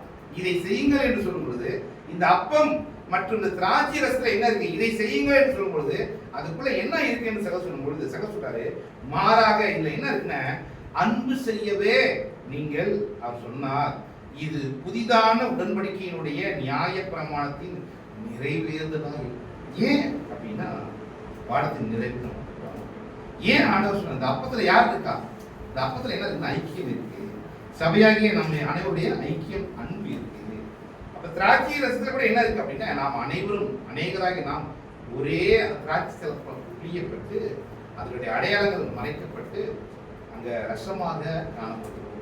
ஆம் அன்புக்குரிய சகோதர சகோதரிகளே, இந்த பாடத்துடைய அருமையான தலைப்பின் அடிப்படை நினைவு கூறுதல் நாம் கூறுகிறோம். நமது ஆண்டவர் இயேசு கிறிஸ்து என்னை நினைவு கூறும்படி இதை செய்யுங்கள் என்று அருமையாக லூக்கா புத்தகத்திலே அருமையாக 22ஆம் அதிகாரம் 19ஆம் வசனத்தில் சொல்லப்பட்டபடி நாம் அனைவரும் வர இருக்கிற அந்த ராப்போச்சனம் நமது ஆண்டவர் இயேசு கிறிஸ்துவிய ஞாபகார்த்தத்தை நம்ம என்ன பண்ண போறோம்னா, வருகிற மார்ச் மாதம் 31ஆம் தேதி செவ்வாய்க்கிழமை மாலை வேலை நாம் செய்ய இருக்கும் பொழுது அநேகராகிய நாம் அனைவரும் ஒன்றாக கிறிஸ்துவை தலையாக கொண்டவர்களாய் காணப்பட்டு ஒரே ஐக்கியம், ஒரே அன்பு, ஒரே சிந்தனை, ஒரே ஆவிகளை காணப்பட்டு இந்த வருடத்துல எப்படி நாம் கடந்த இடத்துல இருந்தோமோ அதை மறந்து புதிய வருடங்களை மறந்து என்று சொல்லும்போது விட்டுட்டு புதிய வரக்கூடிய வருடங்களிலே நாம் புதிதாக பிசைந்த மாவா, பழையதை நம்ம கலைந்து கொடுக்கும் புதிய பிசைந்த மாவாக நமக்குள்ள என்ன இருக்கக்கூடாது அப்படின்னா, தனித்து கோதுமை மாவு ஆகாது, அப்பம் ஆகாது. அது இடிக்கப்படணும், மாவாகவும் அது அடையாளத்தை இழக்கணும். நாம் அனைவரும் ஒரே அப்பமாக அந்த மாலை வேலை செய்யப்படக்கூடிய அந்த அப்பம் நாம் அனைவரையும் அருமையாக அடையாளப்படுத்துகிறது. அது விசேஷமாக கிறிஸ்துவை புளிப்பில்லாத அப்பமாக அடையாளப்படுத்துகிறது. அது நம்மையும் அடையாளப்படுத்துகிறது. அது மாத்திரமல்ல, இந்த திராட்சை ரசம் கூட கிறிஸ்துவையும் அவருடைய ஜீவனையும் வருகிறதும், அது மாத்திரமல்ல நாமும் அவரை போன்று பாடுபடுவதையும் அடையாளப்படுத்துகிறபடியா இருக்கு. அப்படின்னாலே நாம் அவரை நினைவு கூறும்படி அவர் சொன்ன வார்த்தையை அனுப்பி அவரை நாம் நினைவு கூறுவது, இந்த நினைவு கூறுதலை சுத்தமாய் அனுசரிக்கவும் தேவன் தாமே நம்மை அனைவரும் ஆசீர்வதித்து ஜீவனோடு முன்னெடுத்துவராக. அப்படிப்பட்ட மாபெரும் உன்னதமான சத்திய வாய்ப்பை கொடுத்த பிதாவாய் தேவனுக்கு கர்த்தர் இயேசு கிறிஸ்து மூலமாய் நன்றி துதி சோதனை எடுத்துக்கொண்டு, அது மாத்திரமல்ல திருச்சி திண்டுக்கல் பஸ் ஸ்டாண்ட் ஐக்கியத்தை சேர்ந்த சகோதரர்களுக்கு யாவருக்கும் அடியோடைய அன்பு வாழ்த்துக்கள் மட்டுமல்ல, திருச்சி சங்கடவர் சகோதரியாவுடைய அன்பு வாழ்த்துக்களையும் கூறி, இவ்வளவு நேரமாக தேவனுடைய வார்த்தைகளை பொறுமையாக கேட்டவங்கள் தேவன் யாவரையும் தேவன் ஆசீர்வதி. மதுரை பஸ் ஸ்டாண்ட் எக்ஸிஸ்டா அவர்கள் அனைவருக்கும் திருச்சி சங்கடவர் சகோதரர்களுடைய யாருடைய அன்பு வாழ்த்துக்களை கொண்டு யாவரையும் தேவன் ஆசீர்வதித்து ஜீவனுக்குள்ளாக வழி நடத்துவாராக. இவ்வளவு நேரம் தேவனுடைய வார்த்தையை பொறுமையை கேட்டவங்க அனைவரையும் தேவன் தாமே ஆசீர்வதித்து பெறப்பட்டுவாராக. ஆமென்.